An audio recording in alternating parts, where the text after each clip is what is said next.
पृथ्वी से 4 lakh light years की दूरी पर यूनिवर्स का एक ऐसा कोना है जिसे नेबुला सोलर सिस्टम के नाम से जाना जाता था। इस सोलर सिस्टम का प्लैनेट अटलांटिस जीवन से भरा हुआ था, जहां पर सदियों से ह्यूमंस, लघुवीर, वामन और हाफ ह्यूमंस रहते आए थे। अलग अलग किंगडम्स के बीच बटे इस प्लैनेट पर रहने वाले सभी लाइफ फॉर्म्स एक स्टार रैंकिंग सिस्टम को फॉलो करती थी, जिसका रैंक जितना बड़ा था वो उतना ही ज्यादा ताकतवर। ये रैंकिंग सिस्टम किसने बनाया या कैसे अटलांटिस पर जीवन की शुरुआत हुई, ये तो आज भी एक मिस्ट्री है। लेकिन यहां रहने वाले लोगों के सर्वाइवल के लिए सबसे बड़ा खतरा था पिशाचों का हमला। उसे लेकर सभी का ओपिनियन एक ही था। यही वजह है कि एक दूसरे के खिलाफ अलग अलग वॉर्स का हिस्सा बनने के बावजूद भी पांचों किंगडम्स की पिशाचों से लड़ना पहली प्रायोरिटी थी, और उसी के लिए उन्हें इतने वॉरियर्स की जरूरत पड़ती थी। ये कहानी शुरू होती है जब पोलरिस नाम के एक ह्यूमन किंगडम में हर साल की तरह इस साल भी एक कंपटीशन रखा गया था। कंपटीशन से निकलने वाले स्टूडेंट्स को यहाँ की सबसे प्रेस्टिजियस रॉयल एकेडमी में पढ़ने का मौका मिलता, जहाँ किंगडम के टॉप वॉरियर्स को ट्रेन किया जाता था। पोलर आइस के अलावा व्हाइट लैंड और दूसरे किंगडम्स भी थे जहाँ ह्यूमंस रहा करते थे। इसके अलावा किंगडम टेर्सिया लघुवीर मतलब एल्व्स का था, जो अपने लंबे कानों को छोड़कर ह्यूमंस की तरह ही दिखते थे। हालांकि मैजिक को लेकर उनकी समझ ह्यूमंस से बेहतर थी। आखिरी किंगडम होएकन था, जिसमें हाफ ह्यूमंस रहते थे, जो आधे इंसान और आधे जानवरों जैसे दिखते थे। इन रेसेस के अलावा यहाँ छोटे कद के वामन या ड्वार्व्स भी एग्जिस्ट करते थे, जो अपने शातिर और खुराफाती दिमाग के लिए जाने जाते थे। वामन सभी किंगडम्स में एग्जिस्ट करते थे और हर किंगडम का ज्यादातर क्लेरिकल काम उन्हीं की जिम्मेदारी थी। रॉयल स्टेडियम आज पूरी तरह से लोगों से भरा हुआ था। सभी इधर उधर नजर दौड़ाते हुए इंतजार कर रहे थे कि कब कंपटीशन की शुरुआत होगी। ये कंपटीशन कितना खास था, इसका पता इसी से लगाया जा सकता था कि क्राउन प्रिंस महेंद्र और किंग के चारों खास मिनिस्टर्स बल्लभ राय, सूर्यमल, दक्षराज और हेमांग भी आज वहां मौजूद थे, और कुछ देर में किंग सिद्धार्थ खुद भी वहां पहुंचने वाले थे। अगर क्राउन प्रिंस का छोटा भाई कनिष्क इस कंपटीशन में हिस्सा न ले रहा होता तो क्वीन का भी यहां आने का प्लान था, लेकिन वो अपने बेटे को इस तरह की खतरनाक सिचुएशन में देखने से बचना चाहती थी। एकेडमी के vice principal professor Gaurang stage पर आए और तालियों के शोर से पूरा स्टेडियम गरजने लगा। हम सभी को जिसका इंतजार था वो घड़ी बस कुछ ही पल दूर है। आज इन हजारों की भीड़ में कुछ बच्चे ऐसे हैं जो रॉयल एकेडमी का हिस्सा बनने जा रहे हैं। बहुत लोगों के लिए ये महज एक कंपटीशन है, लेकिन हमें नहीं भूलना चाहिए कि हमारे इस महान किंगडम के सभी रक्षक योद्धा इसी एकेडमी से निकले हैं। प्रोफेसर का भाषण सुनती हुई भीड़ काफी एक्साइटेड थी, लेकिन वही भीड़ में 16 साल का शिवाय नजरें नीची करके बैठा था। चिंता और डर से घिरे शिवाय की एक टांग कांप रही थी, जिसे अपने बड़े भाई सोम से छिपाने के लिए वो उसे पकड़े हुए था। तुम्हें पता है, पिछले 300 सालों से प्रोफेसर के अलावा कोई ह्यूमन नहीं जो 8 स्टार रैंक तक पहुंचा हो। पूरे ईस्टर्न कॉन्टिनेंट पर सिर्फ ऐसे 6 ही लोग हैं जो इस रैंक तक पहुंच पाए हैं। हजारों साल तक सभी रेसेस इस प्लेनेट पर शांति से रह रही हैं। फिर चाहे वो पिशाच हो या लघुवीर, सभी को यहाँ रहने का हक था। लेकिन फिर एक पिशाच राज पैदा हुआ और 9 स्टार रैंक तक पहुंच गया। सभी पिशाच उसके गुलाम हो गए। प्लेनेट पर तबाही मचने लगी। इसी से निपटने के लिए सभी किंगडम्स ने मिलकर 8 स्टार रैंक के वॉरियर्स की एक सेना खड़ी की और पिशाच राज को हरा दिया। लेकिन आज भी उसके फॉलोअर्स और बाकी पिशाच हमारे बीच मौजूद हैं। काम अभी खत्म नहीं हुआ है और ये एनुअल कंपटीशन फ्यूचर वॉरियर्स को ढूंढने के लिए डेडिकेटेड है। तो कौन होंगे वो अगले योद्धा? हम योद्धा? प्रोफेसर को सुनकर शिवाय का गला सूखने लगा। वो मन ही मन सोम को कोस रहा था जो उसे यहां लेकर आया था। योद्धा, और वो भी शिवाय। उसके मन में पिछले साल का ही एक इंसिडेंट घूम रहा था जो उसे याद आने लगा। छोड़ो मुझे बाबा, मैं इसकी जान ले लूंगा। इसकी इतनी मजाल। 15 साल का शिवाय एक तरफ अपने पापा चैतन्य के साथ खड़ा था और दूसरी तरफ उसी की उम्र के ध्रुव को उसके पापा नील ने पकड़ रखा था। चैतन्य, अगर मुझे तुम्हारी इज्जत का ख्याल ना होता तो अभी मैं तुम्हारे बेटे को। इसकी तरफ से मैं माफी मांगता हूँ। लेकिन बाबा, गलती तो उसकी थी। चुप रहो शिवाय, मैं माफी मांगता हूँ, तुम्हारे हाथ जोड़ता हूँ। अपने पापा को इस तरह गिड़गिड़ाते देखकर शिवाय ने अपनी नजरें भी नीची कर ली। अपने पापा की तरह उसने भी कुछ महीने पहले ही 4 स्टार रैंक का पोटेंशियल अनलॉक किया था, लेकिन उनके सामने जो आदमी खड़ा था वो 7 स्टार रैंक का हंटर था। उन दोनों के बीच कोई मुकाबला ही नहीं था। जाओ, माफ किया, दोबारा दिखना मत मुझे। चींटी, कमजोर चींटी हो तुम, जिन्हें कोई भी मसल कर आगे बढ़ जाएगा। हाँ तू। वो दिन आज भी शिवाय के मन में वैसा का वैसा ही दर्ज था। चींटी, और वो है भी क्या? अटलांटिस का यही नियम था। यहां हर किसी की ताकत उसकी रैंक से तय होती थी और कौन कितनी ऊंची रैंक तक पहुंच सकता था ये उसका पोटेंशियल बताता था। बहुत कोशिशों के बाद भी अपनी उम्र के बाकी बच्चों की तरह शिवाय अभी तक 1 स्टार रैंक तक भी नहीं पहुंच पाया था। उसका पोटेंशियल भी सिर्फ 4 स्टार रैंक तक का था, यानी वो जिंदगी भर मेहनत भी करे तो कभी 4 स्टार रैंक से आगे नहीं पहुंच सकता था। उस दिन के बाद उसने मेहनत करना ही छोड़ दिया। वो जानता था कि पोटेंशियल तय करना उसके हाथ में तो नहीं था। उसने इसे ही अपनी किस्मत समझ लिया था और सोच लिया था कि वो भी अपने पापा की तरह शायद मर्चेंट ही बनेगा। लेकिन उसके भाई सोम और भास्कर कुछ और ही सोच रहे थे। उन्होंने उसे रॉयल एकेडमी के कंपटीशन में एनरोल करवा दिया। आज सुबह तक भी उसका यहाँ आने का कोई मूड नहीं था। सुबह जब वो नाश्ते के टेबल पर पहुंचा तब भी उसके ऊपर फिर से प्रेशर बनाया गया।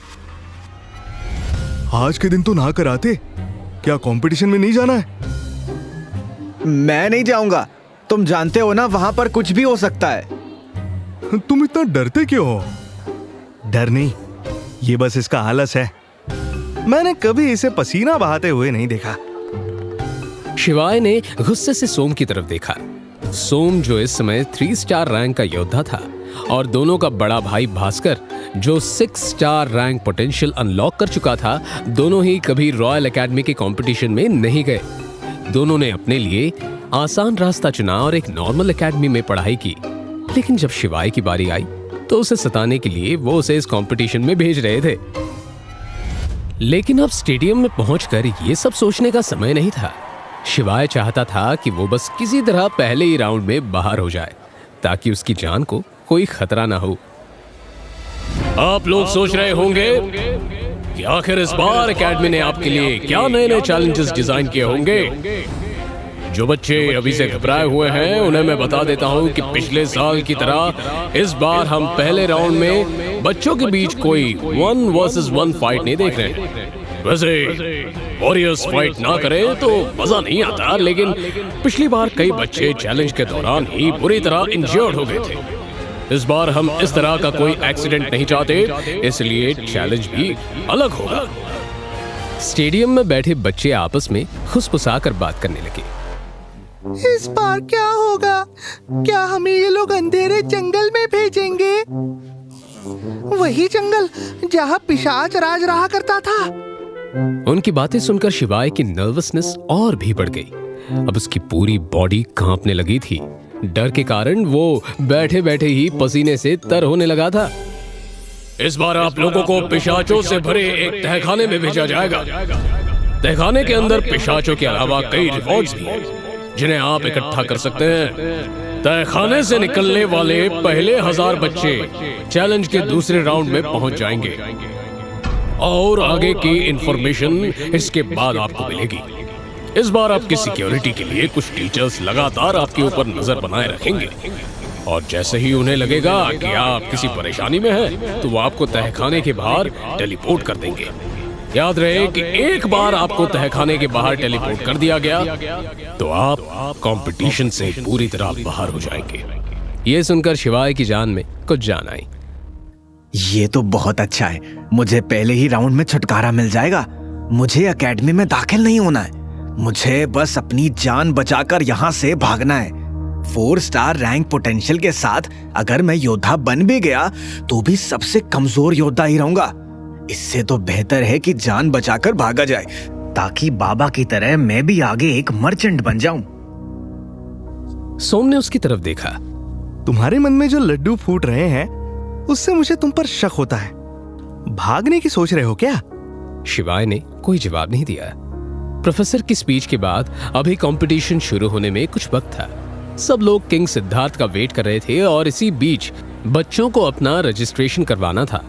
अपना टोकन नंबर लेने के बाद शिवाय अलग से खड़ा था। तभी उसे वहां एक लड़की दिखी। ये लड़की लतिका है। सुंदर होने के साथ वो वहां मौजूद अमीर बच्चों में से एक नजर आ रही थी। हेलो, तुम भी एकेडमी के लिए रजिस्टर कर रही हो? हाँ। मैं भी।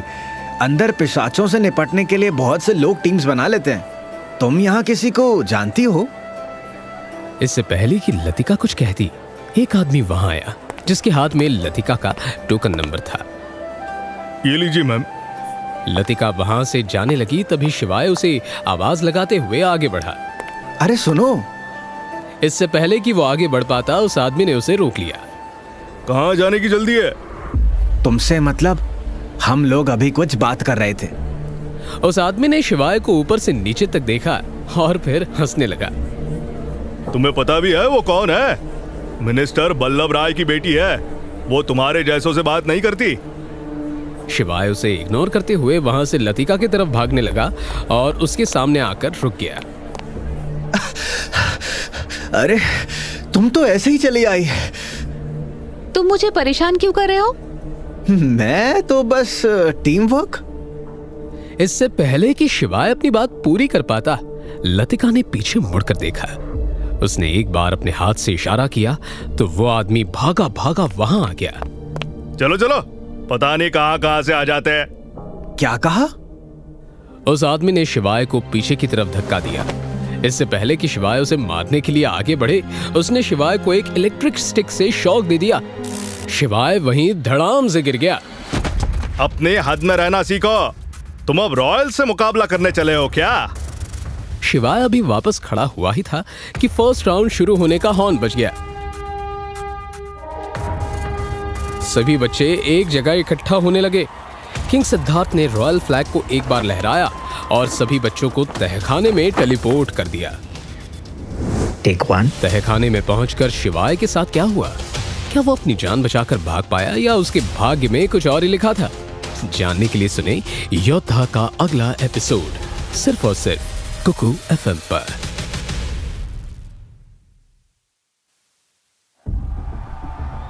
रॉयल एकेडमी में एंटर करने के लिए कंपटीशन शुरू हो चुका था।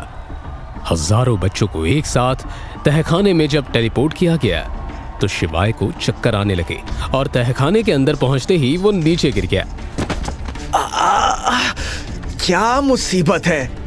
एक के बाद एक कई बच्चे तहखाने के अंदर पहुंचे और भीड़ में शिवाय ने लतिका को भी देखा। वो किसी तरह उसकी नजरों से छिपने की कोशिश कर रहा था। जल्द ही सभी ने भागना शुरू कर दिया। शिवाय ने उठकर अपने कपड़े झाड़ने शुरू किए। उसे तहखाना पार करने की कोई जल्दी नहीं थी, लेकिन बाकियों को देखकर वो भी भागने लगा। बाहर बैठे दर्शक भी स्क्रीन्स पर बच्चों को देख रहे थे। सोम के साथ बैठे एक आदमी ने शिवाय को कुछ दूर दौड़कर ही हाँफते हुए देखा। पता नहीं लोग कैसे अपने कमजोर बच्चों को इस तरह की कंपटीशन में भेज देते हैं। ये सुनकर सोम ने अपना चेहरा छिपा लिया और उठकर पीछे चला गया। तहखाना अंदर से काफी बड़ा था और पूरा रास्ता पेड़ों से भरा पड़ा था। ऐसे ही एक पेड़ के नीचे बैठकर शिवाय आराम कर रहा था। अब तो मैं जरूर आखिरी नंबर पर हूँ। शिवाय कुछ देर दौड़कर फिर रुक गया। उसे रास्ते में अभी तक एक भी पिशाच नहीं दिखाई दिया, क्योंकि बाकी बच्चों ने पहले ही सभी को मार गिराया था। जहां एक तरफ शिवाय किसी तरह तहखाने में जिंदा रहने का रास्ता तलाश रहा था, वहीं दूसरी ओर कुछ बच्चों ने अलग अलग स्किल्स के जरिए तेजी से आगे बढ़ना शुरू कर दिया था। ये स्किल्स पिशाचों को हराने से या फिर कुछ अनडिस्कवर्ड जगहों पर छिपे क्रिस्टल्स की फॉर्म में मिलती थी। ये स्किल क्रिस्टल्स एक छोटी बॉल के साइज के होते थे, जिन्हें पकड़कर अपनी बॉडी के जरिए एब्जॉर्व किया जाता था, जिससे कि वो हमेशा हमेशा के लिए उनका हिस्सा बन जाएं। पिशाचों से लड़ते हुए इन्हें प्राप्त करने या इन्हें ढूंढना बहुत ही मुश्किल था, इसलिए बहुत लोग इन्हें ऊंचे प्राइस पर बेचा भी करते थे और सिर्फ अमीर लोग ही इन्हें खरीदना अफोर्ड कर सकते थे। उनके पास यहाँ भी एक एडवांटेज था। रेस में हर कोई एक दूसरे से आगे निकलने की कोशिश कर रहा था और इसके लिए वो कोई भी रास्ता अपनाने के लिए तैयार थे। बाकियों को पीछे छोड़ने के लिए उन पर अटैक भी कर रहे थे। तूने मुझ पर हमला किया, अब लो मेरी तलवार का स्वाद चखो। अक्षय नाम का नीले बालों वाला लड़का रेस में सबसे आगे था। जल्द ही उसके कदम एक जगह पर आकर ठहर गए और वो धीरे धीरे पीछे की तरफ जाने लगा। तभी सुनहरे बालों वाला एक लड़का भी अक्षय के पास पहुंचकर रुक गया, और ये और कोई नहीं बल्कि किंग सिद्धार्थ का छोटा बेटा प्रिंस कनिष्क था। अरे ये क्या? दोनों के सामने एक 2 स्टार रैंक का भालू खड़ा था, जिसने आगे का रास्ता रोका हुआ था। तभी पीछे से 2 लड़कियां लतिका और मीना भी उनके पास आकर रुक गई। अब चारों एक दूसरे की तरफ देख रहे थे। अब क्या करेंगे? क्या तुम लोग भी अभी? हाँ, मुझे लगता है हम सभी इस समय 1 स्टार रैंक पर ही हैं। अगर हमें इसका मुकाबला करना है तो साथ मिलकर लड़ना होगा। तुम सही कहती हो।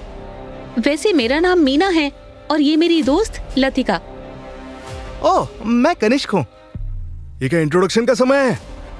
तीनों लोग मिलकर अक्षय की तरफ देखने लगे। अक्षय ने हार कर एक सांस छोड़ी। ठीक है, मेरा नाम अक्षय है, अब आगे बढ़े। कनिष्क ने अपनी स्टोरेज रिंग से एक सुनहरा भाला निकाला तो अक्षय ने भी अपनी तलवार आगे कर ली। ये देखते हुए लतिका ने भी अपना धनुष निकाल लिया, क्योंकि मीना एक जादूगर थी, इसलिए उसे किसी हथियार की जरूरत नहीं थी।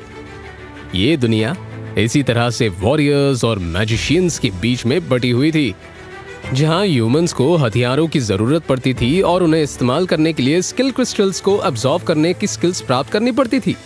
वहीं मैजिशियंस अपने अंदर की स्पिरिट एनर्जी का इस्तेमाल करके स्पेल्स का ही सहारा लिया करते थे। जहां एक तरफ से ये चारों सबसे आगे रहकर अपना टैलेंट दिखा रहे थे, वहीं दूसरी ओर शिवाय यहाँ वहां भाग रहा था। लगता है मैं भटक गया हूँ। यही पेड़ में 4 बार देख चुका हूँ। ये वही पेड़ है ना? कहीं मुझे धोखा तो नहीं हो रहा है? शिवाय ने एक पत्थर उठाया और जाकर पेड़ को खुरचकर उस पर एक निशान बनाने लगा। तभी पेड़ की टहनी ने शिवाय पर हमला कर दिया और वो पीछे की ओर जाकर गिर गया। तुझे तो मैं अभी बताता हूँ। शिवाय ने अपने हाथ की तरफ देखा तो उसे नजर आया कि सोम की दी हुई स्टोरेज रिंग उसी के पास भूल आया था। वो उसी स्टोरेज रिंग में उसने अपनी तलवार रखी हुई थी। आज तुम बच गए बेटा। ये सुनकर पेड़ जोर जोर से हंसने लगा। पर तुम नहीं बच सकोगे। क्या मतलब? शिवाय ने आसपास देखा। वो एक दलदल के ऊपर खड़ा था और तेजी से नीचे धंसता जा रहा था। बाहर बैठे दर्शकों के अलावा एकेडमी के बाकी टीचर्स भी बाहर से सभी बच्चों को देख रहे थे। उनकी नजरें इस समय अक्षय और उसके साथियों पर थी, जो बहुत ही बहादुरी से उस 2 स्टार रैंक के भालू से लड़ रहे थे। प्रिंस कनिष्क काफी अच्छा परफॉर्म कर रहे हैं। हाँ, और मिनिस्टर बल्लभ राय की बेटी लतिका और जनरल देशमुख की बेटी मीना को तो देखो। एकेडमी के वाइस प्रिंसिपल प्रोफेसर गौरांग भी वहां पर टीचर्स के साथ मौजूद थे और सभी देख पा रहे थे कि किस तरह 4 लोगों के सामने वो 2 स्टार रैंक का भालू भी नहीं टिक पा रहा था। जब भी वो उन पर हमला करने की कोशिश करता, मीना उनके सामने एक ढाल बनकर उसे रोक लेती। फिर अचानक से अक्षय ने अपनी तलवार से उस भालू पर एक हमला किया और उसका एक हाथ कटकर अलग हो गया। भालू गुस्से में घुर्राते हुए आगे बढ़ा कि तभी कनिष्क ने अपना भाला उसके सीने के आर पार कर दिया और भालू की तुरंत वहीं मौत हो गई। अक्षय की तलवारबाजी को देखते हुए एक टीचर ने प्रोफेसर गौरांग की तरफ देखा। आखिर ये लड़का कौन है? इसके बारे में पहले कभी नहीं सुना। आगे बहुत सुनने को मिलेगा। बहुत अच्छा परफॉर्म कर रहा है, सबसे आगे यही है। इससे पहले कि वो टीचर आगे कुछ कहता, उसकी नजर दलदल में धंसते हुए शिवाय की तरफ पड़ी। अरे ये क्या हमें इसे बचाना चाहिए? नहीं नहीं, अभी रुको। मैं तो कहता हूँ इसे बाहर निकाल ही लेते हैं। इसका यहाँ तक पहुँच जाना भी बहुत बड़ी बात थी। मतलब? मैं बहुत पहले से इसे देख रहा हूँ। सभी बच्चों में ये आखिरी नंबर पर है और पिछले 2 घंटे से एक ही जगह के आसपास भटक रहा है। यकीन मानिए, इसे बाहर करने से हम उस पर एक एहसान ही करेंगे। ये सुनकर प्रोफेसर गौरांग जोर जोर से हंसने लगे। आई एम सॉरी प्रोफेसर, पर क्या एक बच्चे को परेशानी में देखकर हंसना अच्छी बात है? अब प्रोफेसर गौरांग और भी जोर से हंसने लगे। अरे मैं इस बच्चे पर नहीं, इन पर हंस रहा हूँ। मुझ पर? तुमने देखकर भी सब अनदेखा कर दिया। ध्यान से देखो, जब भी कोई पिशाच उसके रास्ते में आने लगता है, वो रास्ता बदल लेता है। वो जिस भी रास्ते पर जाता है, उस रास्ते के पिशाचों को दूसरे लोग पहले ही मार चुके होते हैं। हाँ, ये किस्मत वाला तो है। लेकिन अब इसका क्या होगा? अब तो ये दलदल में फंस चुका है और इससे बाहर आने का भी कोई रास्ता नहीं। आखिरकार उसकी किस्मत ने उसका साथ छोड़ ही दिया ना। अभी नहीं, अभी तो उसके लिए खेल बस शुरू हुआ है। आप इस लड़के पर इतना यकीन क्यों कर रहे हैं? क्या आप इसे जानते हैं? नहीं नहीं, लेकिन इसने वो रास्ता खोज निकाला है जहां सालों से कोई नहीं पहुंचा। दलदल में फंसे होने के बावजूद भी शिवाय ने एक बार भी मदद के लिए किसी को नहीं पुकारा। उसकी डरपोक पर्सनालिटी को देखते हुए ये बात काफी अटपटी थी, लेकिन यहाँ बात उसकी इज्जत की थी। वो पेड़ अब भी उस पर हंस रहा था। क्या हुआ लड़के, तुम बचाओ बचाओ क्यों नहीं चिल्लाते? शिवाय ने इसका कोई जवाब नहीं दिया। पेड़ ने अपनी एक टहनी को खींचकर शिवाय की तरफ बढ़ाया। अच्छा चलो, अब बहुत हुआ, इसे पकड़ो और अब बाहर आ जाओ। शिवाय ने टहनी को पकड़ने के लिए हाथ आगे बढ़ाया तो पेड़ ने अपनी टहनी वापस खींच ली और दोबारा उस पर हंसने लगा। शिवाय ने उसे हंसता हुआ देखकर अपना चेहरा दूसरी तरफ घुमा दिया। अगर मैं मुसीबत में हूँ तो एकेडमी वाले खुद ही मुझे बाहर टेलीपोर्ट कर देंगे। अगर आज मैं अपनी तलवार ना भूला होता तो इस पेड़ की जड़ें काट कर रख देता। शिवाय दलदल के नीचे इतना धंस चुका था कि सिर्फ उसका सर ही अब दलदल के ऊपर था। अब उसे शक होने लगा कि शायद किसी टीचर ने अभी तक उसे नहीं देखा है। घबराते हुए वो अब आवाज लगाने ही वाला था कि वो अचानक पूरी तरह से दलदल के नीचे चला गया। शिवाय के साथ आगे क्या हुआ? क्या वो वापस अपने घर लौट पाया? क्यों टीचर्स ने उसकी मदद नहीं की? जानने के लिए सुनते रहिए योद्धा कुकू FM पर।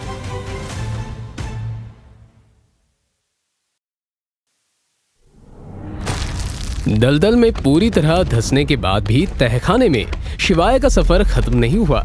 वो नीचे गिरता चला गया और कुछ देर हवा में रहने के बाद वो पीठ के बल जमीन पर आकर गिरा। आसमान से गिरे और खजूर में अटके। अब मैं ये कहाँ आ गया? क्या ये अंडरवर्ल्ड है? शिवाय ने अपने आसपास देखा। उसे वो जगह भी तहखाने की तरह ही लगी। वो संभल संभल कर आगे बढ़ने लगा। लगता है यहाँ के पिशाच को भी किसी और ने मार गिराया है। चलते चलते वो अब एक जैसी दिखने वाली 5 गुफाओं के सामने पहुंच गया था। उसे आगे बढ़ने का कोई रास्ता नहीं दिखा, इसलिए उसने एक गुफा के अंदर दाखिल होने का ही फैसला लिया। गुफा के अंदर बहुत अंधेरा था, लेकिन वो आगे बढ़ता जा रहा था। आसपास फैला सन्नाटा उसके डर को और भी बढ़ा रहा था, लेकिन जल्द ही उसे रोशनी दिखाई दी और वो गुफा के बाहर चला आया। बाहर आकर उसने देखा कि बाकी की 4 गुफाओं का रास्ता भी इसी एक जगह पर आकर खत्म होता है। उसे लगा कि वो यूं ही डर रहा था, लेकिन वो नहीं जानता था कि बाकी की 4 गुफाएं पिशाचों से भरी हुई थी और उसने गलती से वही गुफा चुन ली जो बिल्कुल सेफ थी। इसके बाद उसकी नजर एक तालाब पर पड़ी। तालाब के ऊपर रोशनी से भरी एक गोल चीज तैर रही है। क्या ये वही है जो मैं सोच रहा हूँ? शिवाय को अपनी आंखों पर यकीन नहीं हुआ। उसने एक बार अपने बाल खींचकर देखने की कोशिश की कि क्या वो कोई सपना तो नहीं देख रहा। वो जानता था कि उसके सामने जो चीज हवा में तैर रही थी वो एक स्किल क्रिस्टल्स है। उसे याद था जब एक बार उसके बड़े भाई भास्कर ने उसे इसके बारे में बताया था। कुछ पिशाचों को मारने के बाद पिशाच क्रिस्टल्स निकालते हैं जो कुछ ही देर में गायब हो जाते हैं। लेकिन हजारों पिशाच को मारने के बाद भी किसी किस्मत वाले का सामना एक स्किल क्रिस्टल से होता है। तुमने कभी स्किल क्रिस्टल्स देखे हैं? हाँ, देखे है ना, लोग उन्हें बाजार में बेचा करते हैं। क्या तुम मेरे लिए ला सकते हो? मैं तो बहुत कमजोर हूँ, किसी पिशाच को नहीं मार पाऊंगा। ये सुनकर भास्कर हंसने लगा। अरे, एक स्किल क्रिस्टल्स खरीदने में मुझे अपनी साल भर की कमाई खर्च करनी होगी, और तब भी मैं तुम्हें कोई अच्छा स्किल क्रिस्टल्स नहीं दिला पाऊंगा। तुम सचमुच अभी बच्चे ही हो। भास्कर की वो बातें इतने सालों बाद शिवाय नहीं भूला था, और अब जिंदगी में पहली बार उसके सामने एक स्किल क्रिस्टल्स था। अब अगर मैं यहाँ से बाहर टेलीपोर्ट भी हो जाऊं तो कोई गम नहीं। उसने आसपास ध्यान से देखा तो कहीं कोई पिशाच तो वहां नहीं है। रास्ता साफ देखते हुए उसने एक स्किल क्रिस्टल को उठा लिया। एक बार फिर उसकी किस्मत ने उसका साथ दिया, क्योंकि क्रिस्टल्स का रक्षक इस समय गहरी नींद में सोया हुआ था। उसने स्किल क्रिस्टल्स को अपने हाथ में लेकर ऑब्जर्व कर लिया। स्किल क्रिस्टल्स ऑब्जर्व करने के बाद उसकी सारी इंफॉर्मेशन उसकी आंखों के सामने फ्लैश होने लगी। वो देख सकता था कि ये 7 स्टार रैंक की आइस डोमेन स्किल थी, जो कि उसे किसी को भी कुछ देर के लिए फ्रीज करने की ताकत देती थी। हालांकि उसकी बॉडी अभी इतनी मैच्योर नहीं थी कि वो उसे इस्तेमाल कर सके। बताओ, ये भी कोई बात हुई? इस स्किल का इस्तेमाल करने के लिए मुझे कम से कम 4 स्टार रैंक तक पहुंचना होगा। शिवाय की सारी एक्साइटमेंट मिट्टी में मिल गई। अब वो यहाँ से बाहर निकलने का रास्ता ढूंढने लगा, और जल्द ही उसे वहां एक ओपनिंग दिखाई दी। शिवाय के जाते ही वहां पर प्रोफेसर गौरांग टेलीपोर्ट होकर पहुंचे। जितना सोचा था, इस लड़के की किस्मत तो इससे भी ज्यादा अच्छी निकली। प्रिंसिपल ने ये स्किल क्रिस्टल्स किसी होनहार बच्चे के लिए यहाँ पर रखा था, और ये आलसी लड़का इसे यूं ही ले गया। तभी तालाब के नीचे एक हरकत हुई। स्किल क्रिस्टल्स को प्रोटेक्ट करने वाला मॉन्स्टर स्नेक अपनी नींद से जाग गया, और उसने देखा कि स्किल क्रिस्टल्स अपनी जगह पर नहीं है। उसने तालाब के बाहर अपना सर निकाला और उसे वहां पर प्रोफेसर गौरांग ही दिखाई दिए, और उसने उन पर ही हमला कर दिया। प्रोफेसर गौरांग ये देखकर और भी उदास हो गए, क्योंकि शिवाय ने बिना इस पिशाच को हराए ही इसे हासिल कर लिया था। जब उसने उन पर हमला किया तो उन्होंने बहुत आसानी से उसे एक ही झटके में मार गिराया, लेकिन अब वो गहरी सोच में पड़ गए। अगर प्रिंसिपल को पता चला कि इस तरह के लड़के ने उनके कीमती स्किल क्रिस्टल्स को ले लिया है, तो वो बहुत नाराज होंगे, और अगर ये लड़का अब आगे के चैलेंज पास नहीं कर पाया तो वो समझेंगे कि इसमें मेरी ही गलती है। प्रोफेसर ने हताश होकर उस ओपनिंग की तरफ देखा जहां से शिवाय निकला था। क्या मुसीबत है, अब मुझे ही इस लड़के की मदद करनी होगी। शिवाय अभी भी बिना कुछ सोचे आगे बढ़ता जा रहा था, लेकिन उसे नहीं पता था कि अब प्रोफेसर खुद उसका पीछा कर रहे थे। वो डिसअपॉइंट होकर उसे वहां यूं ही घूमते हुए देख रहे थे। काश इस लड़के को मैंने कुछ पल पहले ही रोक लिया होता। प्रोफेसर ने अब कुछ मंत्र पढ़ने शुरू किए, जिससे हवा में स्पिरिट एनर्जी की डेंसिटी बढ़ गई, और एक शक्ति ने अचानक से शिवाय को खींचते हुए गायब कर दिया। इससे पहले वो कुछ समझ पाता, वो तहखाने के एक दूसरे कोने में प्रकट हो गया। शिवाय हैरान था और इधर उधर देख रहा था। क्या मुझे बाहर निकाल दिया गया है?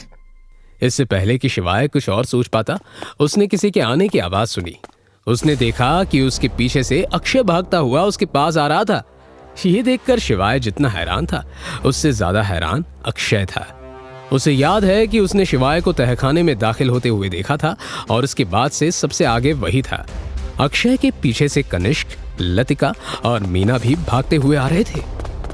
ये उस भालू के आगे से कैसे यहाँ पहुंचा? मैंने तो उसे नहीं देखा।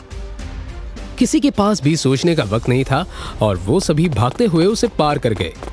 शिवाय को समझ आ गया कि वो फिनिशिंग लाइन के बहुत करीब है, और वो भी उन चारों के पीछे पीछे दौड़ने लगा। शिवाय की किस्मत तो अच्छी थी, लेकिन उसकी रफ्तार अभी भी बहुत धीमी थी। जल्द ही कई और बच्चे पीछे से आकर उससे आगे निकल गए। प्रोफेसर ये देखकर अपना माथा पीटने लगा। ये लड़का क्या कर रहा है? इसे मैंने सबसे आगे रखा था। तहखाने के अंत में एक पोर्टल था, जिसके जरिए बच्चे वापस स्टेडियम में पहुंच रहे थे। सबसे पहले उसमें से अक्षय बाहर निकला, और उसके बाद उसके तीनों साथी बाहर आए। शिवाय की इतनी मदद करने के बावजूद भी वो 36वें नंबर पर बाहर निकला। शिवाय को बाहर देखकर सभी हैरान थे, लेकिन कोई नहीं जानता था कि क्या हुआ। पहले 1000 बच्चों के बाहर आने के बाद बाकी सभी बच्चों को सीधा ही टेलीपोर्ट करके तहखाने से बाहर निकाल दिया गया। प्रोफेसर गौरांग ने बाहर आए बच्चों का स्वागत किया। बहुत अच्छे बच्चों, तुम लोग अब अगले राउंड में पहुंच चुके हो। प्रोफेसर की नजर एक बार शिवाय पर पड़ी और वो अपने दांत पीसने लगे। शिवाय को जल्दी खतरे का एहसास हो जाता है और प्रोफेसर को इस तरह देखकर वो भी थोड़ा घबरा गया। अब अगले राउंड से पहले तुम्हारे पास आराम करने के लिए 1 घंटा है, सभी तैयार रहना। प्रोफेसर वहां से चले गए। शिवाय ने देखा कि दूर से कोई उसकी तरफ भागते हुए आ रहा था। जब वो पास आया तो उसे एहसास हुआ कि ये सोम है। मेरे भाई, तुम बाहर आ गए। सोम की आंखों में आंसू थे। उसने शिवाय को गले से लगा लिया और इसके बाद बाकी लोगों की तरफ देखकर चिल्लाने लगा। देखा तुमने, ये मेरा भाई है, मेरा भाई। एक बार फिर उसने शिवाय को कसकर गले लगा लिया। उसकी जकड़ ऐसी थी कि शिवाय के लिए सांस लेना भी मुश्किल हो रहा था। मैंने तुम्हें शुरुआत में देखा था, तुम तो बहुत पीछे थे। आखिर तुमने बाहर आने का रास्ता कैसे ढूंढा? शिवाय ने हाथ से ऐसा इशारा किया जैसे ये कोई बड़ी बात नहीं है। तुम तो कहते थे ये चैलेंज बहुत मुश्किल है। जरा देखो कैसे कैसे बच्चों ने पहला राउंड पार कर लिया है। क्या मुझे इनके साथ मुकाबला करना पड़ेगा? अब हवा में मत उड़ो। ये पहला ही राउंड था, लेकिन आज बाबा काफी खुश होंगे। शिवाय को भी एहसास हुआ कि उसने शायद कुछ ज्यादा ही बोल दिया है। वो बाकी लोगों की तरफ देखने लगा जो साफ तौर पर उससे ज्यादा ताकतवर नजर आते थे। आराम करते हुए शिवाय ने भी कुछ खाने से मना कर दिया। एक दिन में इतनी बार टेलीपोर्ट होने के बाद वो उल्टी करने के बेहद करीब था। जल्द ही दूसरे राउंड के लिए सभी लोग एक बार फिर इकट्ठा होने लगे। क्या शिवाय की किस्मत आगे भी उसका यूं ही साथ देती रहेगी? क्या प्रोफेसर आगे भी उसे यूं ही धोखे से जिताते रहेंगे? इसके बाद शिवाय के साथ क्या हुआ, जानने के लिए सुनते रहिए योद्धा कुकू FM पर।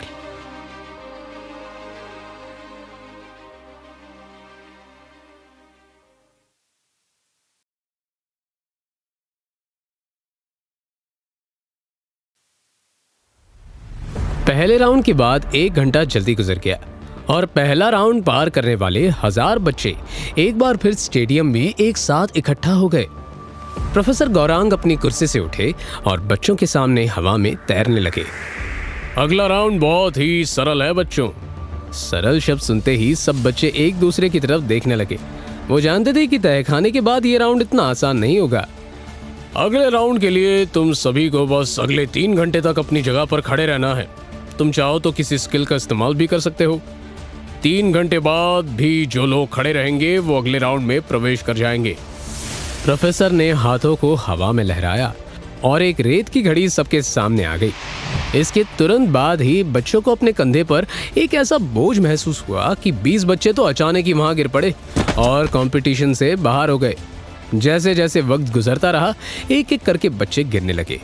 एक दर्शक ने बोर होते हुए सोम की तरफ देखा। शर्त लगाते हो, अगला कौन गिरेगा? हाँ, मेरा दाव उस लड़के पर है, 10 सोने के सिक्के।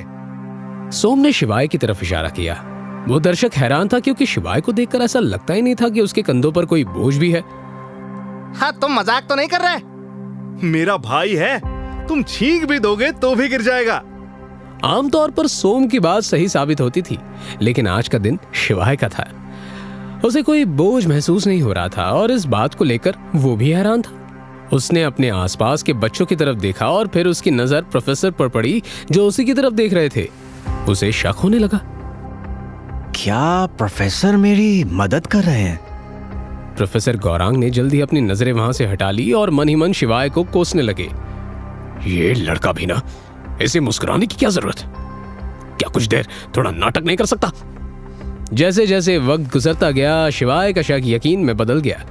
अब वो पूरी तरह से कॉन्फिडेंट था कि प्रोफेसर उसकी मदद कर रहे हैं। उसे वो स्किल क्रिस्टल्स भी याद आने लगे और वो पूरी बात समझ गया।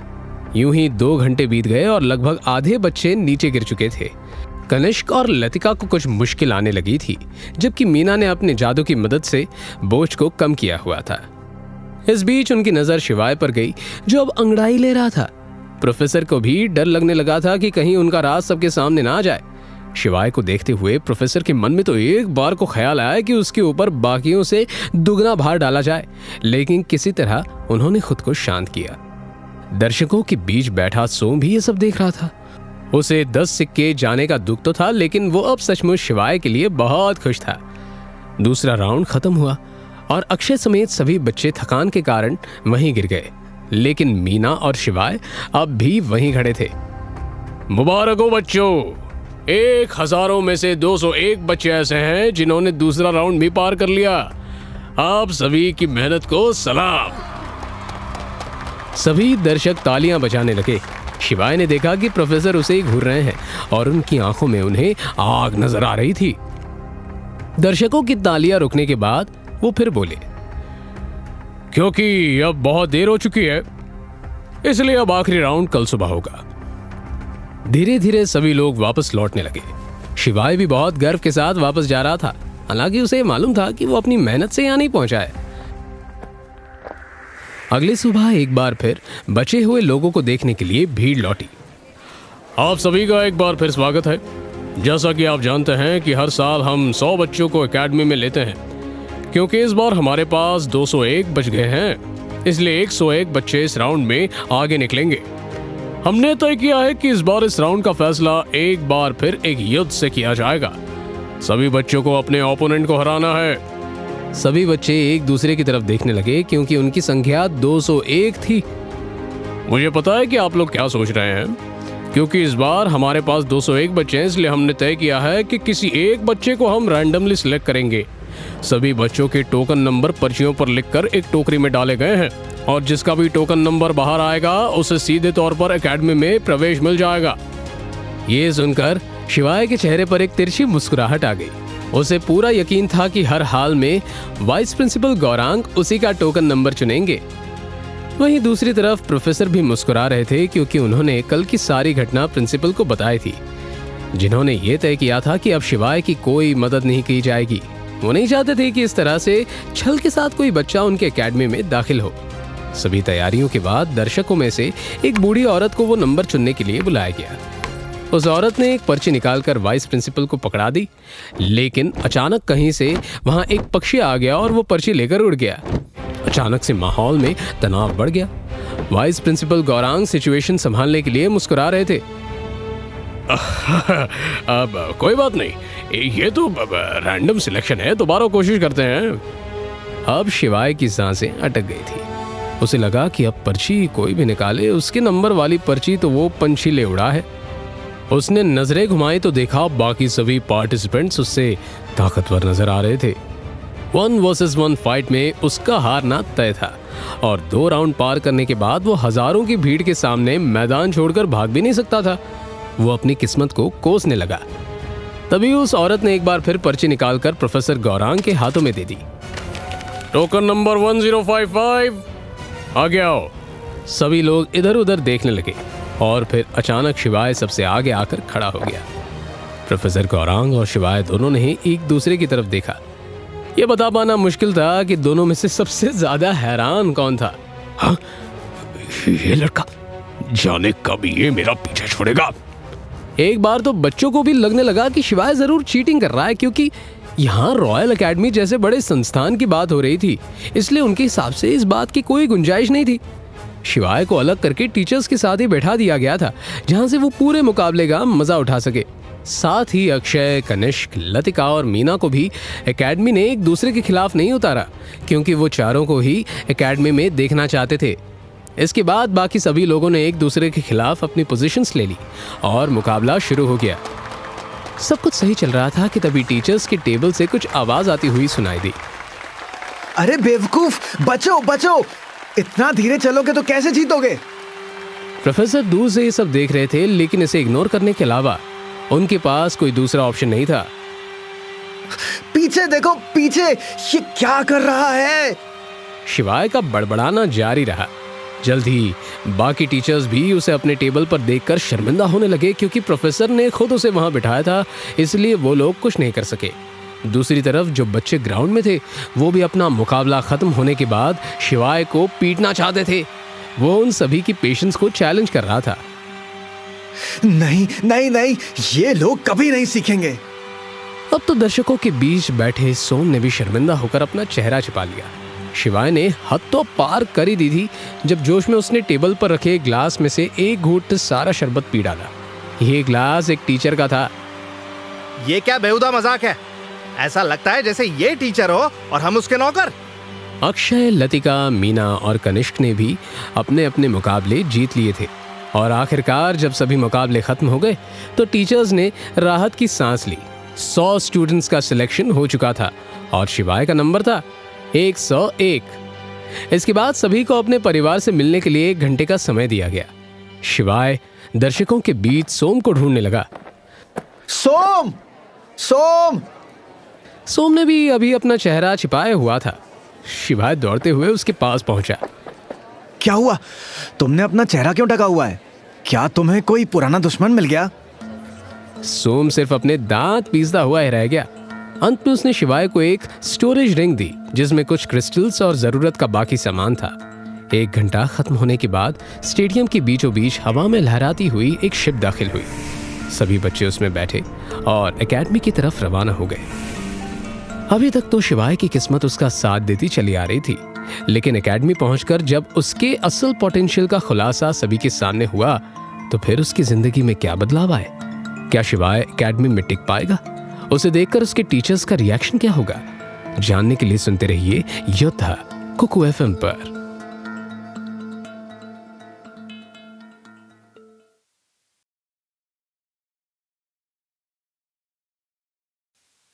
एक लंबी दूरी तय करने के बाद प्रोफेसर गौरांग, टीचर्स और 101 बच्चों को लेकर वो शिप एकेडमी में दाखिल हुई। सभी पार्टिसिपेंट्स जाग गए थे और अब 3 पहाड़ियों के बीच शान से सर उठाए खड़े एकेडमी बिल्डिंग के उन 7 बड़े टॉवर्स को हैरत से देख रहे थे जो कुछ ही समय में उनका नया घर बनने वाला था। उन्हें फील हो रहा था कि जैसे उन्होंने अभी तक यहाँ पहुंचने के लिए जो मेहनत की थी उसका रिजल्ट उनके सामने था। कुछ देर एकेडमी के चक्कर काटने के बाद शिप ने टॉवर्स के बीच बने प्लेटफॉर्म पर लैंड किया और फिर प्रोफेसर गौरांग का सिग्नल मिलने के बाद सभी शिप से बाहर आ गए। एकेडमी की इमारत में एंटर होने के साथ ही उन्हें एक बड़ा सा हॉल दिखाई दिया जिसकी स्टेज पर पहले से ही कुछ टीचर्स बैठे हुए थे। सभी बच्चे एक जगह पर इकट्ठा हो गए।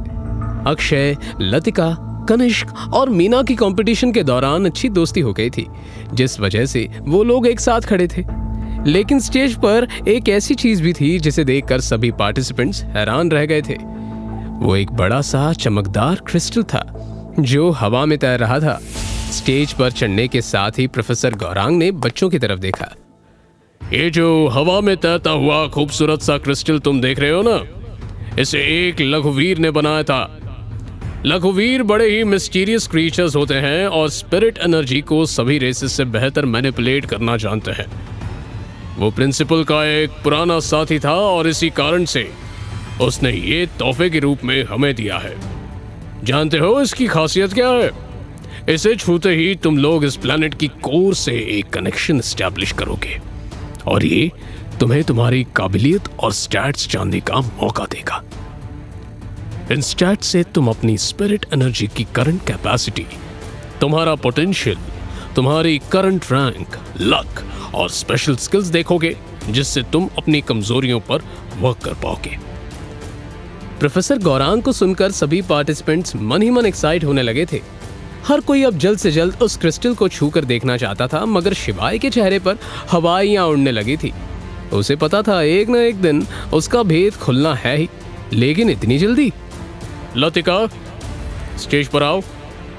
पूरे हॉल में अब सन्नाटा छा गया था। सभी की नजरें अब लतिका पर जम गई थी। लतिका स्टेज पर चढ़ गई। लतिका, क्रिस्टल्स के थोड़ा और नजदीक आ जाओ और धीरे से अपना हाथ इस पर रखो और फिर अपने स्टैट्स के बारे में सोचना शुरू करो।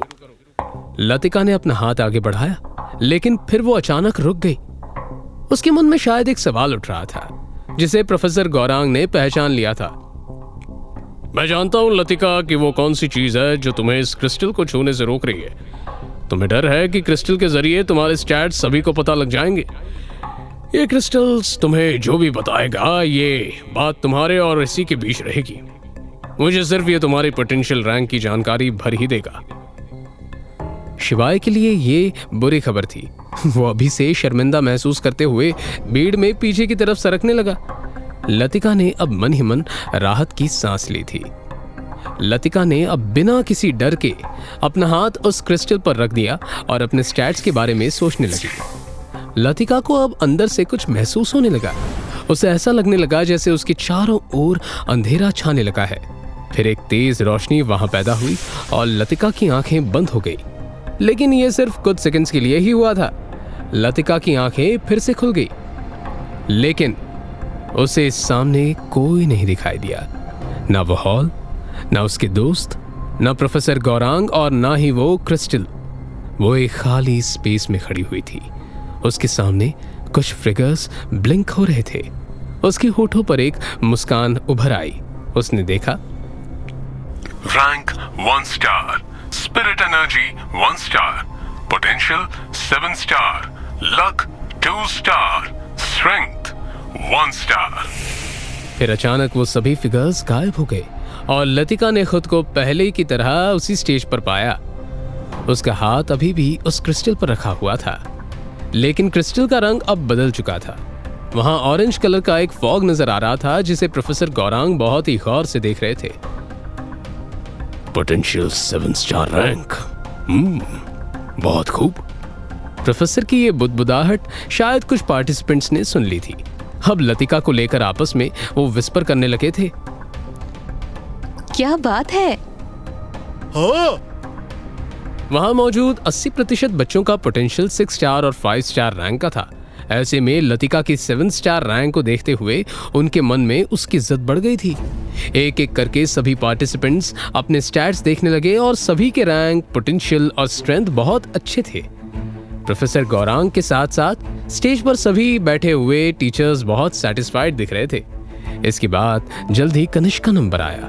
कनिष्क सिर्फ यहाँ पर एक स्टूडेंट ही नहीं था, बल्कि वो पोलराइज का राजकुमार भी था। उसे लेकर भी सभी में उत्साह था।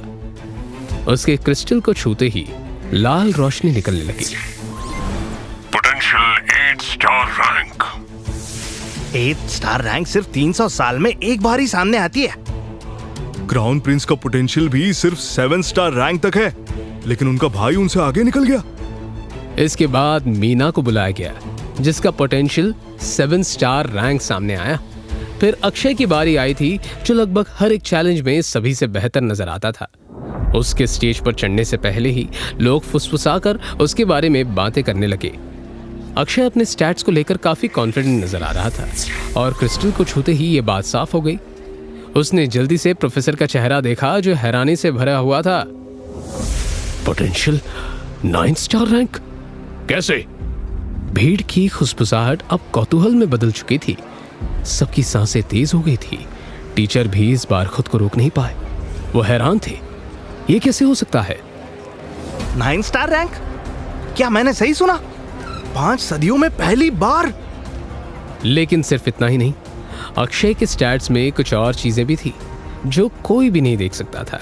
आखिर में सिस्टम शॉप, सिस्टम मिशन लिखा हुआ था। शायद अगर कोई ये देख भी लेता तो इसका मतलब नहीं समझ पाता, लेकिन अक्षय इसे लेकर चुप ही रहा। वो कुछ तो ऐसा जानता था जो सबकी नजरों से बहुत दूर था। अब बस एक ही पार्टिसिपेंट बचा था, शिवाय। भीड़ में मौजूद बहुत से लोग उसके बारे में जानने के लिए उत्सुक थे। जिस तरह से आखिरी राउंड में उसने टीचर्स और बाकी बच्चों के साथ बर्ताव किया था, एकेडमी में कदम रखने से पहले ही उसने अपने कई दुश्मन बना लिए थे। प्रोफेसर गौरांग ने भी जब उसका नाम पुकारा तो भीड़ 2 हिस्सों में बढ़ गई और वो धीरे धीरे स्टेज की तरफ बढ़ने लगा। हर कदम के साथ उसकी धड़कनें बढ़ती जा रही थी।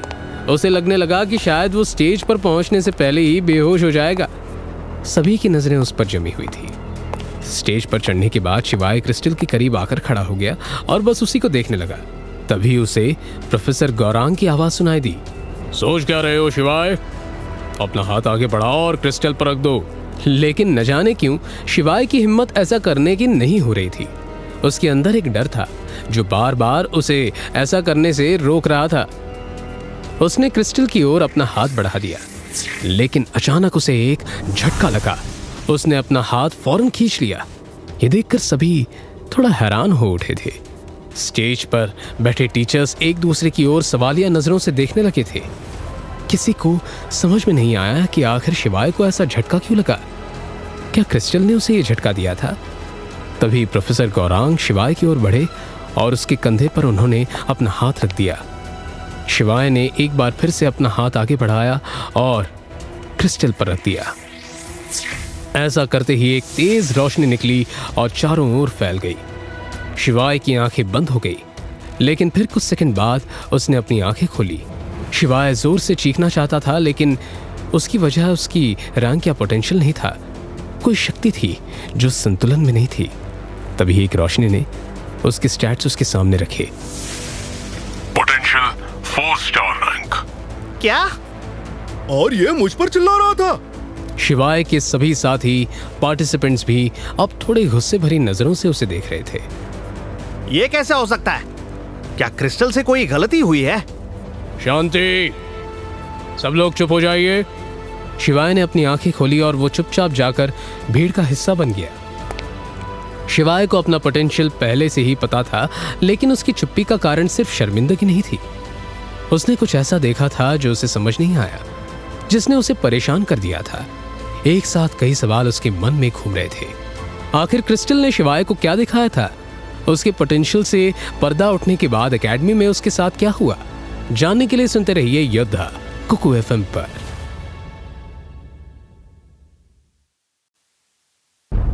एकेडमी पहुंचने के बाद शिवाय के स्टैट्स ने सभी को हैरान कर दिया था, लेकिन उनसे भी ज्यादा हैरान वो खुद था।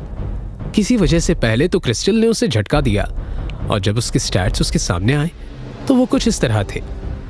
नाम शिवाय, blood line Suryavansh, locked, rank 0 star, potential 4 star rank limited, luck 6 star. Blood line? आखिर क्यों? क्या यहाँ सभी ह्यूमन ब्लड लाइन से नहीं है? मुझे लगा था कि ह्यूमंस के अलावा सिर्फ पिशाच ब्लड लाइन ही होती है। और ये रैंक, इसका क्या मतलब है? भीड़ में खड़ा शिवाय यही सोच रहा था। वो ये देखकर इस कदर हैरान था कि उसने गौर ही नहीं किया कि उसकी लक की रैंकिंग 6 स्टार है, जो पूरे एकेडमी में नहीं बल्कि शायद पूरे किंगडम में सबसे ज्यादा थी। उसका यहां आना महज एक इत्तेफाक नहीं हो सकता था। सभी का पोटेंशियल रिकॉर्ड कर लेने के बाद टीचर्स ने बच्चों को जाने का इशारा किया। सभी को उनके आइडेंटिफिकेशन टोकन्स भी पकड़ा दिए गए थे। इसी के साथ उन्हें एक सख्त इंस्ट्रक्शन भी दिया गया। अब मैं आप सबको एकेडमी के रूल्स बताना चाहता हूँ। यहाँ मारपीट, चोरी और किसी भी किस्म की बदमाशी बर्दाश्त नहीं की जाएगी। अगर आपको किसी से कोई ऐसी प्रॉब्लम है जो बिना फाइट के सॉल्व नहीं की जा सकती, तो आप अपने ओपोनेंट को एकेडमी के ट्रेनिंग ग्राउंड में फाइट के लिए इनवाइट कर सकते हैं। यह सुनकर कुछ स्टूडेंट्स के चेहरे पर मुस्कान आ गई थी। वो लोग पहले ही एक स्टूडेंट के खिलाफ अपना मन बना चुके थे। वहीं कुछ स्टूडेंट्स के लिए ये रूल जरूरत से ज्यादा ही सख्त थे। लेकिन आपके लिए एक अच्छी इंफॉर्मेशन भी है मेरे पास। आप चाहे जितनी क्लासेस स्किप कर सकते हैं, लेकिन हर महीने आपको जो मिशन दिया जाएगा उसे आपको तय समय सीमा में पूरा करना होगा। और इन मिशंस में आपको पॉइंट्स दिए जाएंगे, जिनका इस्तेमाल करके आप एकेडमी से पैसे, किताबें या फिर स्किल्स ले सकते हैं। इसके बाद उन्हें एकेडमी का एक टूर दिया गया। एकेडमी का प्रीमाइस बहुत बड़े एरिया में फैला हुआ था और यहाँ की मेन बिल्डिंग में नए पुराने स्टूडेंट्स की भीड़ दिखाई दे रही थी। नए स्टूडेंट्स का आज पहला दिन था, इसलिए हर कोई अपना रजिस्ट्रेशन करवाने में लगा हुआ था, क्योंकि मेन बिल्डिंग में रजिस्टर करने के बाद सभी को उनके रूम्स भी असाइन किए जाने थे। एकेडमी में आने के बाद शिवाय ने किसी से बात नहीं की। वो अपने ही ख्यालों में खोया हुआ था। तभी उसे एकदम से झटका सा लगा। अगर पोटेंशियल लिमिटेड है तो फिर मैं इसे बढ़ा भी तो सकता हूँ। हाँ, मैं ऐसा कर सकता हूँ। वो इस बारे में प्रोफेसर गौरांग से डिस्कस करना चाहता था, लेकिन उसे लगा कि शायद उनके रिश्ते को देखते हुए कुछ वक्त इंतजार करना ही बेहतर होगा। शिवाय ने रिसेप्शनिस्ट से चाबी ली और अपने कमरे में चला आया। यहाँ एक छोटा सा बेड, अलमारी और एक कोने में एक डेस्क रखी हुई थी। शिवाय बिस्तर पर लेट गया और एक बार फिर से अपने ब्लड लाइन और अपनी रैंक के बारे में सोचने लगा। आखिर ये सूर्यवंशी ब्लड लाइन है क्या? इसके बारे में मैंने कभी कुछ नहीं सुना। ना कभी बाबा ने इसके बारे में कुछ बताया और ना कभी भाइयों ने। लेकिन हो सकता है कि उन्हें भी इसकी कोई जानकारी ना हो। शिवाय देर तक यही सोचता रहा। अचानक वो बिस्तर से उठा और एकेडमी की लाइब्रेरी की ओर चल दिया। इस लाइब्रेरी में 4 फ्लोर्स थे और हर फ्लोर पर अलग अलग रैंक की कला और स्किल्स की बुक थी। शिवाय ने पहले फ्लोर पर खोज करनी शुरू की क्योंकि अभी उसे बाकी किसी फ्लोर पर जाने की अनुमति नहीं थी। बाकी फ्लोर्स पर जाने के लिए उसे पॉइंट्स की जरूरत थी जो सिर्फ मिशंस पूरे करके ही पाए जा सकते थे। उसने सबसे पहले सूर्यवंशी ब्लड लाइन पर किताबें ढूंढने की कोशिश की, लेकिन उसके हाथ कुछ नहीं लगा। अचानक शिवाय को कुछ अजीब सा लगा, जैसे कोई इस लाइब्रेरी में छुपा हुआ है और उसे फॉलो कर रहा है। शिवाय ने फौरन पीछे मुड़कर देखा। थोड़ी दूर पर उसे एक आदमी दिखाई दिया जो यहाँ का लाइब्रेरियन था और लगातार शिवाय को देखे जा रहा था। ये पता नहीं कब से मुझे ऐसे ही देख रहा है, आखिर चाहता क्या है ये? लेकिन फिर शिवाय ने उसे इग्नोर करना ही ठीक समझा और फिर वो सूर्यवंशी ब्लड लाइन के बारे में किताबें ढूंढने लगा। शिवाय को इंसानी ब्लड लाइन की कोई किताब नहीं मिली, लेकिन पिशाच के ब्लड लाइन से जुड़ी कुछ किताबों पर उसकी नजर गई। शिवाय ने उनमें से कुछ किताबों को लिया और एक बुकशेल्फ के पीछे चला गया ताकि वो उस लाइब्रेरियन की नजरों से दूर रह सके।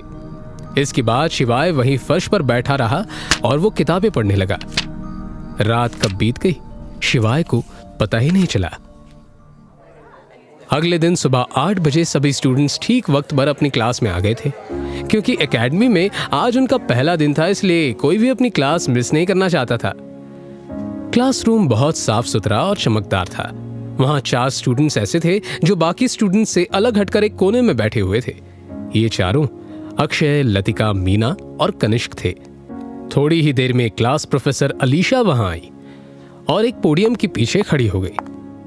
आज तुम सबका यहाँ पहला दिन है, तो आज कुछ ऐसा खास नहीं होगा, लेकिन मेरी क्लास में कोई सोएगा नहीं, समझे? चलिए अब हम इंट्रोडक्शन से शुरू करते हैं। ये कहते हुए प्रोफेसर अलीशा ने अक्षय और लतिका की ओर देखा। उसने प्रोफेसर गौरांग से इनके बारे में पहले ही सुन रखा था। तो मेरा नाम अलीशा है और मैं तुम्हारी इंस्ट्रक्टर हूँ। सभी स्टूडेंट्स अब अपनी प्रोफेसर अलीशा को देख रहे थे। वो 36 साल की एक खूबसूरत लेडी थी, लेकिन सभी स्टूडेंट्स ये अच्छी तरह से जानते थे कि अलीशा की रैंक 7 स्टार है और पूरे किंगडम में उसने ये रैंक सबसे कम उम्र में हासिल की थी। लेकिन इसी के साथ वो बहुत स्ट्रिक्ट और रूथलेस भी थी। अलीशा ने एक नज़र अपने स्टूडेंट्स पर डाली और फिर उनकी अटेंडेंस लेनी शुरू कर दी। कुछ स्टूडेंट्स का नाम लेने के बाद उसने शिवाय का नाम पुकारा। उसे कोई जवाब नहीं मिला। शिवाय। एक बार फिर उसे कोई जवाब नहीं मिला। माना कि क्लास में आना जरूरी नहीं है, लेकिन मेरी पहली ही क्लास में एब्सेंट। शिवाय, वही 4 स्टार पोटेंशियल वाला लड़का। ये नाम तो मुझे याद रहेगा। कुछ देर बाद क्लास खत्म हुई और अलीशा भी वहां से चली गई। अक्षय अब क्लास के बाहर खड़ा था और वो बस एकेडमी का ट्रेनिंग एरिया देखना चाहता था, लेकिन न जाने क्यों उसके चेहरे पर चिंता दिख रही थी। शायद ऐसा इसलिए था क्योंकि उसके सिस्टम पर पिछले कई महीनों से उसे कोई मिशन नहीं मिल रहा था। वो हमेशा ही सबसे स्ट्रांग बनना चाहता था, लेकिन किसी नए मिशन के न मिलने के कारण उसे अंदर ही अंदर बेचैनी होने लगी थी। लेकिन अक्षय की इस बेचैनी का अंत जल्द ही हो गया था, क्योंकि 2 दिन बाद ही उसके सिस्टम ने उसे एक मिशन दिया। लेकिन ये मिशन काफी अजीब था, जिसे वो समझ नहीं पा रहा था। मिशन ब्लड लाइन को अनलॉक करने में सूर्यवंशी की मदद करो। उसकी आंखों के आगे सिर्फ यही मैसेज फ्लैश हो रहा था, जिसका कोई एक्सप्लेनेशन नहीं दिया गया था। इस बार के मिशन के लिए सिस्टम ने उसे हर बार की तरह कोई टाइम लिमिट नहीं दी थी और ना ही सिस्टम के मैसेज को वो सही से समझ पाया था। आखिर क्या है अक्षय की सिस्टम का रहस्य और क्या वो शिवाय के बारे में जानने में कामयाब हो पाएगा?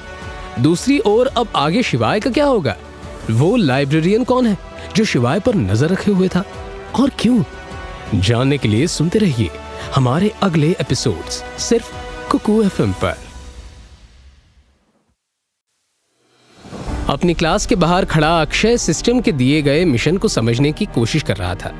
ये सिस्टम बहुत ही अजीब चीज थी जो उसे ऐसे वक्त में मिली थी जब उसका सब कुछ खत्म हो गया था। उस वक्त को अचानक याद करते हुए उसकी आंखों के सामने अंधेरा सा छा गया और अगले ही पल दर्द से चिल्लाती और बिलख कर रोती हुई आवाज उसके कानों को चीरने लगी। उसके सामने उस अनाथालय का मंजर आ गया जिस अनाथालय में वो पला बड़ा था। और तभी उसने देखा कि उसके भाई बहन तड़प रहे थे और कुछ ही देर में उनकी जान चली गई है। अनाथालय पर पिशाचों का हमला हुआ था। वो पहले से ही अनाथ था, लेकिन अनाथालय में अपने भाई बहनों की मौत देखकर वो झटपटा सा गया था। उसे समझ नहीं आ रहा था कि ये सब क्या हो रहा है। उसे लगा जैसे ये सब उसी की गलती थी। वो पिशाच उन बच्चों को चींटी की तरह मसल रहा था और हर बच्चे के मरने के साथ उसकी शक्ति बढ़ती जा रही थी। छोड़ दो उन्हें, छोड़ दो, दम है तो मुझसे लड़ो। वो खुद को कोसने लगा। अगर वो उस वक्त इतना कमजोर ना होता तो वो जरूर उन्हें बचा लेता। इसी गुस्से के साथ उसने उस अंधकारमय जंगल के अंदर जाने का फैसला किया। अब उसकी आंखों में सिर्फ और सिर्फ बदला था, अपने भाई और बहन की मौत का बदला, और बदला उन सभी बच्चों का जिसके साथ उसने अपना बचपन बिताया था। वो शायद उस जंगल से कभी जिंदा वापस ना लौटता, और अगर इस मिस्टीरियस शक्ति ने, जिसे वो सिस्टम कहता है, उससे संपर्क ना साधा होता, इस सिस्टम ने उसे एक और भी भयानक मंजर दिखाया जिसमें ये पूरा प्लैनेट नष्ट होने की कगार पर है। हर तरफ लाशों के ढेर पड़े हैं, लोग दर्द में चिल्ला रहे हैं। यह उसका भविष्य था। उसने उसी वक्त खुद से एक वादा किया। मैं भले ही कमजोर हूं, लेकिन मैं इस मंजर को सच नहीं होने दूंगा। मैं ताकत हासिल करूंगा और लड़ूंगा। उस दिन के बाद यह सिस्टम उसके साथ है। उसके दिए हुए मिशंस को पूरा करते हुए वो धीरे धीरे अपनी रैंक बढ़ा रहा था।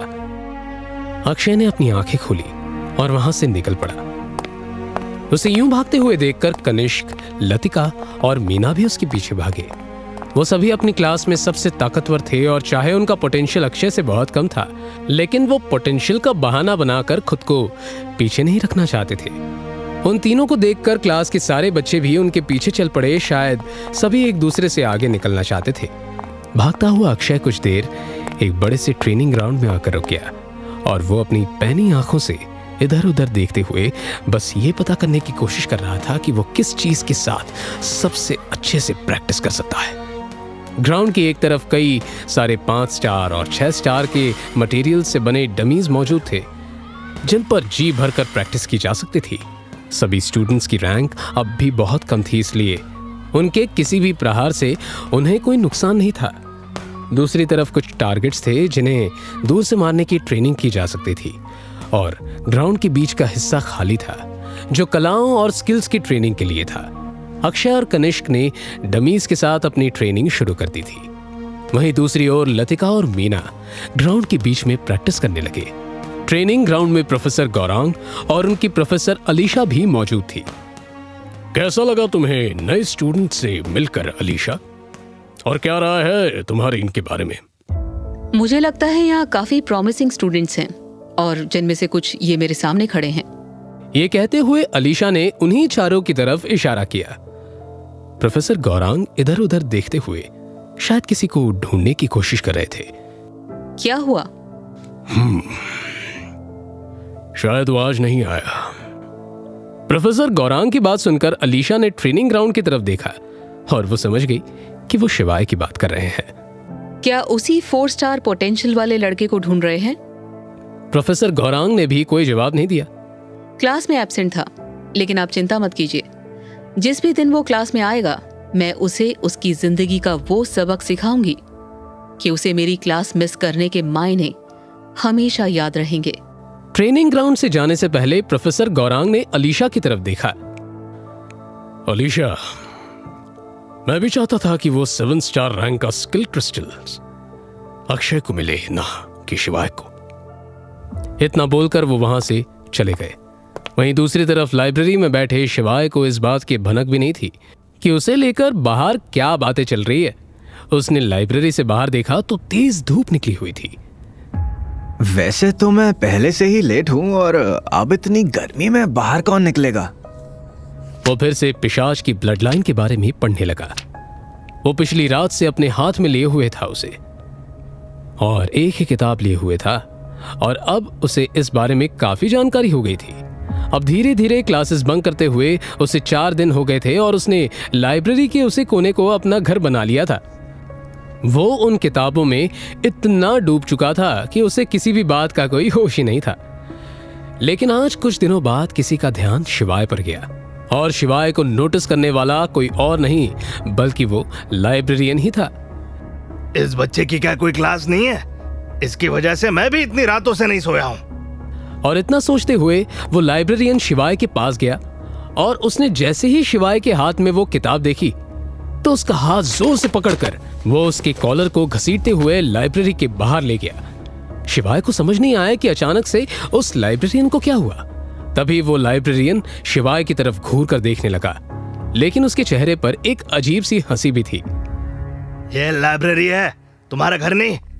और वैसे भी फ्री में पढ़ने का टाइम अब खत्म हो गया है। अब अगर तुम्हें इस लाइब्रेरी में पढ़ना है तो अपने साथ कुछ पॉइंट्स लेकर आना। इतना बोलकर वो लाइब्रेरियन अंदर चला गया, और शिवाय लाइब्रेरी के गेट से मुड़कर एक गहरी सांस भरकर अपने कपड़े झाड़ते हुए धीरे धीरे चलने लगा। वो अपने मन में ये सोचकर परेशान था कि पता नहीं वो अब दोबारा लाइब्रेरी जा पाएगा या नहीं, लेकिन वो इस बात से खुश भी था कि कहीं जाकर उसने कुछ दिनों में बहुत कुछ जान लिया था। और तभी उसे अचानक से याद आया कि कल किताब को पढ़ने के वक्त उसने एक रेड स्नो फ्लावर का चित्र देखा था, जिसकी मदद से पिशाच की ब्लड लाइन को अनलॉक किया जा सकता है। इस बात की याद आते ही शिवाय खुश तो हो गया, लेकिन अगले ही पल उसका चेहरा फिर से उतर गया, क्योंकि ये तरीका पिशाच के लिए तो काम करता था, लेकिन ह्यूमंस पर इसका कोई असर होगा भी या नहीं, इसके बारे में उस किताब में कुछ नहीं लिखा था। और सबसे बड़ी बात जो रेड स्नो फ्लावर के साथ थी वो ये थी कि ये फ्लावर सबसे गर्म जगह पर ही मिल सकता था।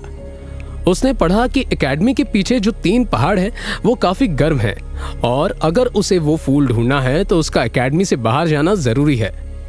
लाइब्रेरी से निकाल दिए जाने के बाद अब उसके पास समय तो था, लेकिन बाहर जाने की परमिशन नहीं थी। बहुत सोचते हुए अचानक उसे मिशन का ख्याल आया। वो किसी आसान मिशन के बहाने से एकेडमी के बाहर जा सकता था। ये सोचते सोचते वो अब अपने कमरे में पहुंच गया। वो नहाने लगा, और नहाकर जब वो बाहर आया तो उसने देखा कि उसका बेड अब भी वैसा का वैसा ही था। मिशन हॉल में जाने से पहले उसने खुद से ये वादा किया कि वो लौटकर जरूर अच्छे से आराम करेगा। क्या शिवाय को ऐसा मिशन मिल पाया जिससे वो उस फ्लावर की खोज कर सके? क्या रेड स्नो फ्लावर सचमुच में उसके पोटेंशियल को अनलॉक करने में उसकी मदद कर सकता था? उस मिशन का क्या हुआ जो अक्षय के सिस्टम ने उसे दिया था? जानने के लिए सुनते रहिए योद्धा, सिर्फ कुकू एफएम पर। रेड स्नो फ्लावर की तलाश में शिवाय को अब एक मिशन की तलाश थी। इसी सिलसिले में वो मिशन हॉल पहुंचा। वो मिशन हॉल 3 अलग अलग भागों में बटा हुआ था। फर्स्ट ईयर, सेकेंड ईयर और थर्ड ईयर के स्टूडेंट्स के लिए वहां अलग अलग मिशन थे। मैं यहाँ आ तो गया हूँ, लेकिन क्या मुझे वो मिशन मिल पाएगा जिस पर मैं जाना चाहता हूँ? और इतना कहते हुए वो उस हॉल के रिसेप्शनिस्ट के पास पहुंच गया, जिसके पास मिशन की एक लंबी सी लिस्ट थी। उस लिस्ट को पढ़ने के बाद शिवाय को अपने लिए एक मिशन चूज करना था। रिसेप्शनिस्ट ने शिवाय के हाथ में फर्स्ट ईयर के मिशन की लिस्ट थमा दी, और शिवाय उसे बड़ी दिलचस्पी से देखने लगा। लिस्ट को पढ़ते हुए अचानक से शिवाय की आंखें चमक उठी। फाइनली मुझे वो मिल ही गया जो मैं चाहता था। और इतना बोलकर उसने वो मिशन लिस्ट वाला पेज रिसेप्शनिस्ट के हाथ में थमा दिया, और उसे लिस्ट के एक मिशन पर उंगली रखते हुए बोला कि मैं इस मिशन पर जाना चाहता हूँ। शिवाय की बात सुनकर सामने खड़ा वो आदमी थोड़ा सा परेशान सा हो गया, क्योंकि आज तक किसी ने भी इस मिशन पर जाने के लिए नहीं कहा था। अपनी बात खत्म करने के बाद शिवाय जैसे ही पीछे मुड़ा तो उस हॉल के रिसेप्शनिस्ट ने शिवाय का हाथ पकड़ लिया। इस मिशन के कुछ रूल हैं जो तुम्हें फॉलो करने होंगे, इसीलिए मेरी बात ध्यान से सुनो। तुम्हें 2 हफ्ते के अंदर अंदर इस मिशन को कंप्लीट करके वापस आना है, और इस मिशन में मिले हुए सारे आइटम्स को लेकर यहाँ जमा करना है। और चालाकी करने की कोशिश बिल्कुल भी मत करना, क्योंकि इस हॉल में जितने भी मिशन हैं सब पर एक टाइम लिमिट लगी हुई है। उस रिसेप्शनिस्ट ने शिवाय का हाथ एक झटके में छोड़ दिया। कुछ देर के बाद शिवाय एकेडमी से बाहर था और एक जादुई गेट पर कदम रख चुका था। शायद यही समय है कि मैं अपने ऊपर लगा लूजर का टैग हटा सकता हूं, और मैं ये बिल्कुल भी नहीं चाहता कि मैं सबसे स्ट्रांग बनूं। लेकिन हाँ, 6 स्टार रैंक के पोटेंशियल को हासिल करने की चाहत मुझ में जरूर है। लगभग 4 घंटे लगातार चलने के बाद अब शिवाय माउंटेन के बेस पर खड़ा था। उसके सामने वो हूबहू मंजर आ चुका था जिसे अभी तक वो बुक में पढ़ रहा था। उसने बुक में एक जंगल के बारे में सुना था और अब वो अपने सामने वैसा ही व्यू देख पा रहा था, और ये देखकर उसके अंदर और जिज्ञासा उमड़ने लगी और वो बिना कुछ सोचे तुरंत ही उस जंगल के अंदर घुस गया। शिवाय ने आते वक्त ये सोचा नहीं था कि उसका रास्ता इतना आसान होगा। अभी तक उसके रास्ते में कोई भी हर्डल नहीं आया था, लेकिन इतनी दूर इतना लंबा ट्रैवल उसने पहली बार किया था, इसलिए वो पूरी तरह से थक चुका था। लेकिन उसके चेहरे को देखकर यह साफ पता चल रहा था कि उसकी थकान रेड स्नो फ्लावर को देखकर ही खत्म होगी, इसलिए वो बिना रुके आगे बढ़ता रहा। 1 घंटे बाद मैं इस पहाड़ी के मिशन पर तो आ गया, लेकिन अभी भी मुझे अपनी मंजिल का कुछ भी अता पता नहीं है। इतना सोचकर वो सामने पड़े एक पत्थर पर बैठ गया और इधर उधर खाने के लिए कुछ ढूंढने लगा। कुछ देर बाद शिवाय ने अपने लिए कुछ पत्तों में आग लगाकर सब्जियों को भुनना शुरू ही किया था कि तभी उसे दूर से कुछ स्टूडेंट्स जो कई 3rd ईयर की यूनिफॉर्म पहने हुए थे आते हुए दिखे, और वो बुरी तरह से इंजर्ड थे। उन्हें देखकर ऐसा लग रहा था जैसे उन्होंने जिंदगी और मौत के बीच का कोई युद्ध लड़ा हो। मुझे पता करना है कि ये बात किसने फैलाई थी कि जटायु घायल है। मुझे लगता है कि किसी ने हमें कोई गलत इंफॉर्मेशन दी। शायद कोई हमें फंसाना चाहता था। गलत इंफॉर्मेशन? इसे तुम गलत इंफॉर्मेशन कहते हो? मैं आज अपनी जान गवाते गवाते बचाऊं। और एक बात याद रखना, मैं उनमें से किसी को भी नहीं छोड़ूंगा जो इस मैटर में इन्वॉल्व थे। वहां से निकलते वक्त 3rd ईयर के स्टूडेंट्स को शिवाय की प्रेजेंस तो महसूस हुई, लेकिन जब उन्होंने देखा कि कोई 0 स्टार रैंक वाला स्टूडेंट उनके आसपास है तो उन्होंने उसे इग्नोर कर दिया। उधर क्लासरूम में अलीशा पोडियम के पास खड़ी थी और क्लास के सभी स्टूडेंट्स प्रेजेंट थे। मैं आप सभी को एक जरूरी बात बताना चाहती हूँ। हर बार की तरह इस बार भी आने वाला कंपटीशन आप लोगों के लिए बहुत जरूरी होने वाला है, क्योंकि ये वही कंपटीशन है जिसके रिजल्ट्स पर आपकी रैंक डिसाइड होगी।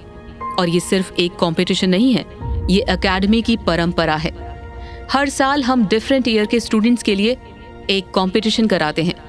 मुझे उम्मीद है कि सभी स्टूडेंट्स मेरी बात समझ गए होंगे। इतना कहते हुए अचानक से अलीशा बच्चों के चेहरे की तरफ बड़े ध्यान से देखने लगी। वो स्टूडेंट शिवाय, वो आज भी नहीं आया है ना? देखो, अगर तुम में से किसी को भी पता है कि वो कहाँ है तो उसे बता देना कि वो जो कर रहा है उसकी कीमत वो चुका नहीं पाएगा, और अगर वो इस कंपटीशन में भी नहीं आया तो उसका फेल होना तय है और उसे एकेडमी से भी बाहर का रास्ता दिखाया जा सकता है। और इतना बोलकर अलीशा क्लासरूम से बाहर चली गई। अलीशा के जाने के बाद किसी भी स्टूडेंट को शिवाय की नहीं पड़ी थी, क्योंकि कोई भी उसके क्लोज नहीं था। लेकिन एक कोने में बैठा नितिश उस दिन के बारे में सोच रहा था जब शिवाय आकर उसके बगल में बैठा था, और ये याद करने के बाद नितिश ने यह तय किया कि वो शिवाय को ढूंढकर उसे इस कंपटीशन के बारे में बताएगा। उधर लगभग आधा दिन लगातार पहाड़ पर चढ़ने के बाद अब शिवाय को एक पर्पल कलर की घास दिखाई देने लगी, जिसे देखकर उसके मन में उस रेड स्नो फ्लावर की उम्मीद पूरी तरह से जाग गई थी। उसने बिना सोचे उस घास को इकट्ठा करना शुरू कर दिया। वो जैसे जैसे पहाड़ी में ऊपर जा रहा था, गर्मी बढ़ती जा रही थी और तपती सूर्य की किरणें उसके पूरे शरीर को जला रही थी। मुझे ये पता है कि अगर मैं थोड़ी आगे और गया तो मुझे वो रेड स्नो फ्लावर जरूर मिल जाएगा, क्योंकि यहाँ वो सब कुछ है जो उस किताब में लिखा है। और ये बोलकर शिवाय ने खुद को हिम्मत दी और आगे बढ़ने लगा। पहाड़ी पर चढ़ते हुए शिवाय को दिन का भी पता नहीं लगा।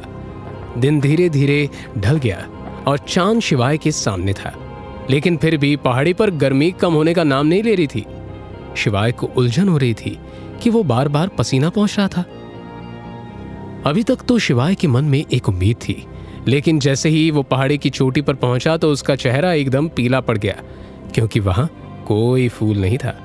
पहाड़ी की चोटी पर हर जगह ढूंढने के बाद भी जब शिवाय को वो रेड स्नो फ्लावर नहीं मिला तो वो एकदम से हताश हो गया और यहाँ पर उसने अपनी उम्मीद खो दी और वो अपने थके हुए शरीर के साथ खाली हाथ ही वापस लौटने की तैयारी करने लगा।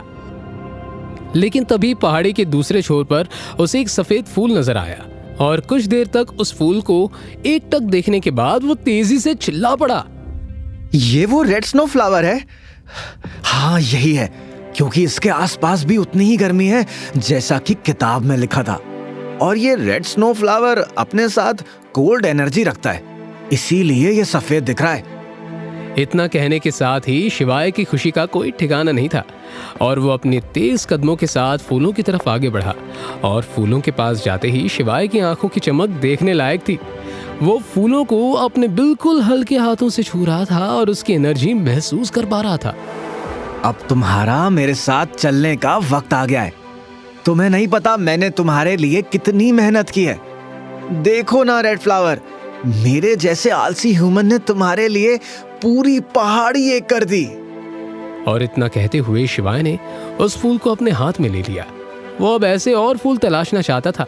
जब उसने पीछे मुड़कर देखा तो उसे समझ आया कि वो एक गुफा के सामने खड़ा है। गुफा के अंदर से कई और फूलों की रोशनी बाहर आ रही थी। क्या शिवा गुफा के अंदर दाखिल होगा या सिर्फ इस एक फूल से ही सेटिस्फाई हो जाएगा? क्या वाकई इस फूल में वो शक्ति है जो उसके ब्लड लाइन को अनलॉक कर सकती है? जानने के लिए सुनते रहिए योद्धा कुकू एफएम के अगले एपिसोड में।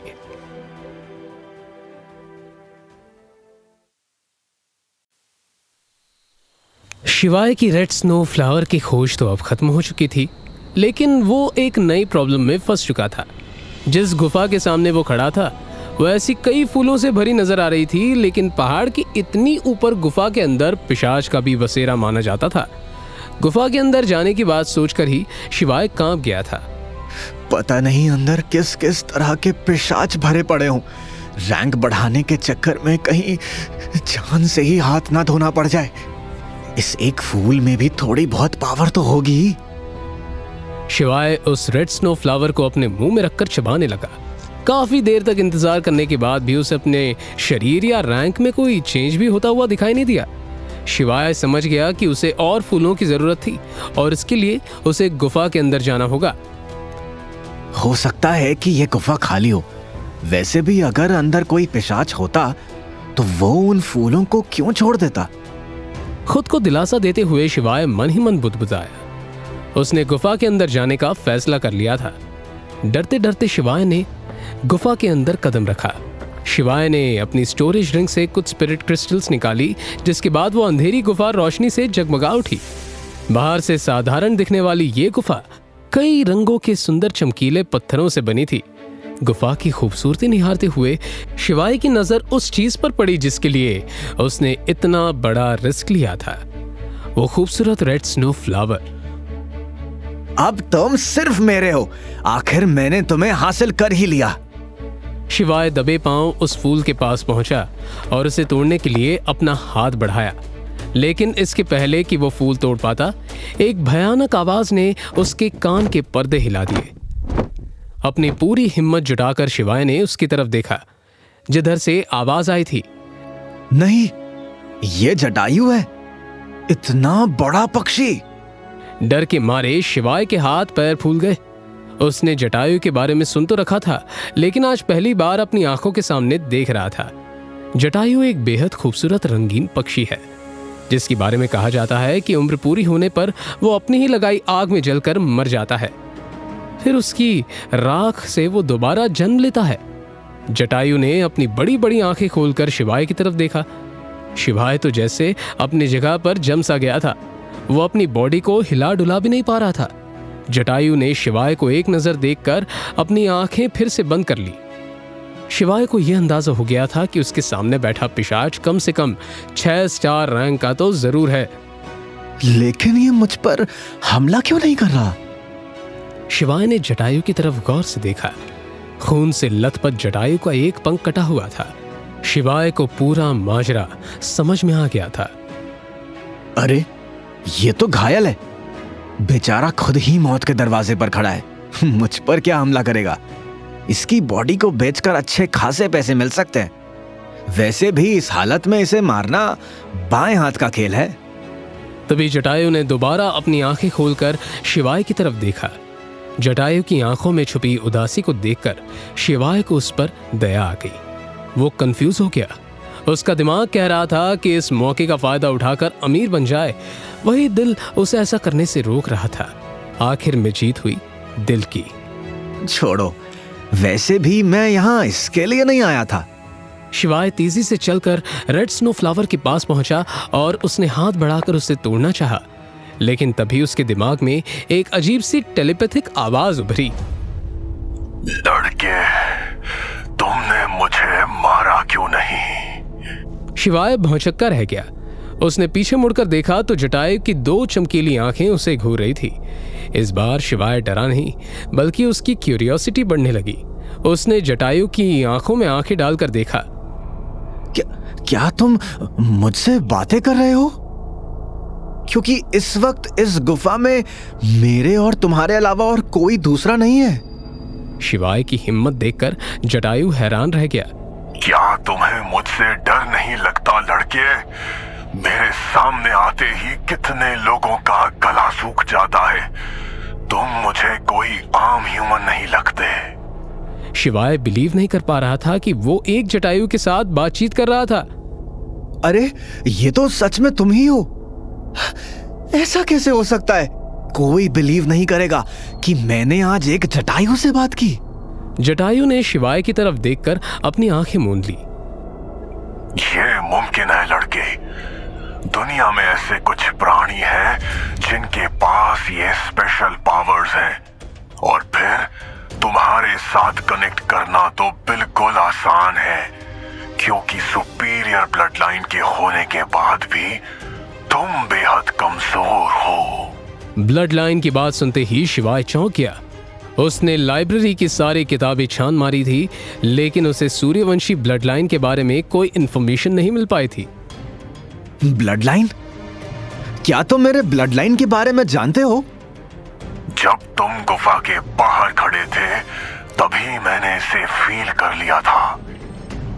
तुमने दूसरे हर्ब्स छोड़कर सिर्फ रेड स्नो फ्लावर ही लिए। मैं तुम्हारी ब्लड लाइन के बारे में नहीं जानता, लेकिन इससे मुझे कुछ हो रहा है। इसीलिए मुझे लगता है कि तुम्हारी ब्लड लाइन मुझसे सुपीरियर है।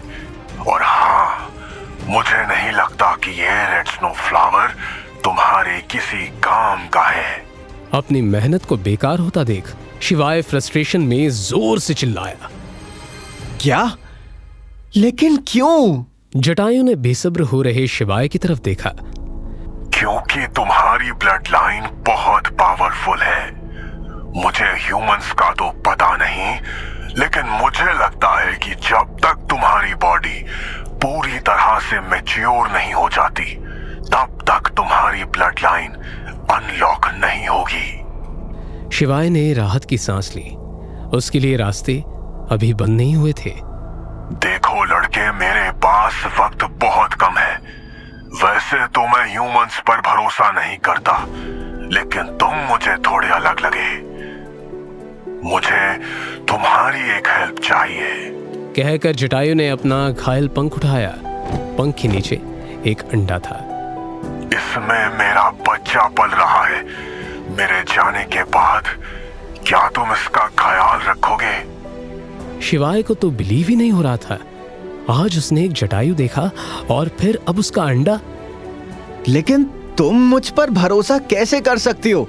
अगर मैंने इसका ख्याल ना रखा या इसे बाजार में बेच दिया तो? फिर मैं इसे इसकी किस्मत समझूंगा। जटायु ने धीरे से वो अंडा शिवाय की तरफ सरका दिया।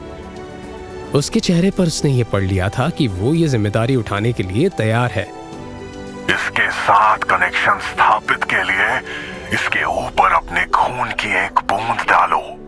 शिवाय ने हिचकिचाते हुए जटायु की तरफ देखा। उसने ह्यूमंस और पिशाच के बीच म्यूचुअल कनेक्शन की बात सुन रखी थी। जटायु के कहे अनुसार शिवाय ने अंगूठा काटकर खून की कुछ बूंदें उस अंडे पर गिरा दी।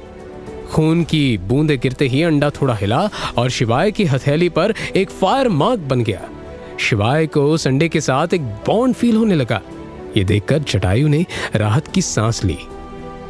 शुक्रिया, यह तुम्हारे लिए एक छोटा सा गिफ्ट। शिवाय के सामने खून की एक छोटी सी बूंद हवा में तैरने लगी। शिवाय ने अचरज भरी नजरों से देखते हुए पूछा, ये क्या है? मेरा खून।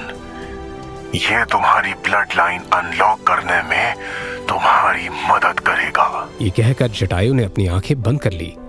अचानक ही आग की तेज लपटें उठी और जटायु को जलाने लगी। शिवाय दुख और अचरज भरी नजरों से ये सब देख रहा था। तभी खून की वो तैरती बूंद उसके माथे से आ टकराई और उसका माथा दर्द से फटने लगा। कुछ ही पल में वो बेहोश हो गया। शिवाय को जब होश आया तो उसका पूरा शरीर दर्द से टूट रहा था। रात की बात याद आने पर उसे ऐसा लगा जैसे वो कोई सपना देख रहा था। लेकिन जैसे ही उसकी नजर उस अंडे पर पड़ी, वो समझ गया कि यह सपना नहीं था। शिवाय जब उस गुफा से बाहर निकला तो देखा कि दोपहर हो चुकी थी। हैरानी की बात यह थी कि बाहर इतनी गर्मी होने के बावजूद शिवाय को गर्मी महसूस ही नहीं हो रही थी। उसे अपने मसल्स भी पहले से ज्यादा स्ट्रांग लग रहे थे। जटायु की कही आखिरी बात याद आते ही वो उछल पड़ा। तो क्या मेरी ब्लड लाइन? शिवाय अपनी रैंक चेक करने लगा।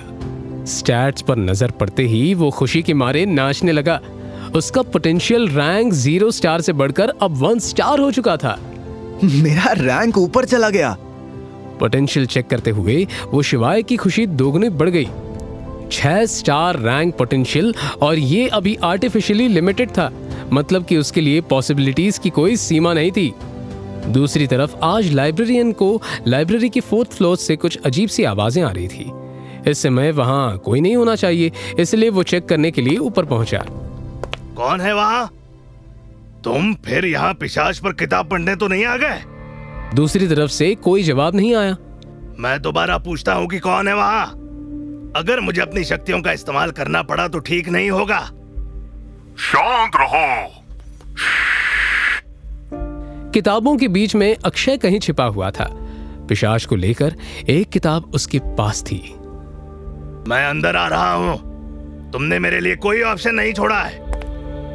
इससे पहले कि लाइब्रेरियन अंदर घुस पाता, अचानक से एक चूहा वहां से बाहर आने लगा। ओह, तो तुम थे। लाइब्रेरियन को वापस जाता देख अक्षय ने भी राहत की सांस ली। अब अगले मिशन की ओर। इस नए पोटेंशियल और रैंक के साथ जब शिवाय वापस एकेडमी लौटा तो बाकियों की क्या प्रतिक्रिया थी? क्या लोगों ने अब उसे इस बार दूसरी नजर से देखना शुरू कर दिया, या फिर उसकी मुश्किलें और भी बढ़ गई? उस जटायु के अंडे का क्या हुआ जो अब उसके साथ बॉन्डेड था? जानने के लिए सुनते रहिए योद्धा, सिर्फ कुकू FM पर। गुफा से लौटने और 6 स्टार रैंक का पोटेंशियल अनलॉक करने के बाद शिवाय ने कुछ वक्त पहाड़ पर ही बिताया और फिर अगले दिन वो एकेडमी पर वापस लौटा। ये लीजिए सारी जड़ी बूटियां। अपना मिशन सबमिट करते वक्त शिवाय देख सकता था कि जिस रिसेप्शनिस्ट ने उसे ये मिशन दिया था वो लगातार उसे घूरे जा रहा था। ये जड़ी बूटियां लाने में तुम्हें 2 दिन लग गए? उसने रिसेप्शनिस्ट को इग्नोर किया और वापस अपने कमरे में आ गया। 2 दिन की थकान के बाद वो अब सिर्फ अपने बिस्तर की तलाश में था। तभी किसी ने उसका नाम पुकारा। शिवाय, तुम शिवाय ही हो ना? हाँ। तुमसे मिलकर अच्छा लगा। मैं नीतीश हूँ। नीतीश ने अपना हाथ आगे बढ़ाया। शिवाय उसे नहीं जानता था, लेकिन उसने भी अपना हाथ आगे बढ़ाया। दूसरी तरफ नीतीश देखकर हैरान था कि शिवाय की रैंक तो 1 स्टार है, जबकि उसने तो कुछ और ही सुना था। मुझे भी मिलकर अच्छा लगा, लेकिन बात क्या है?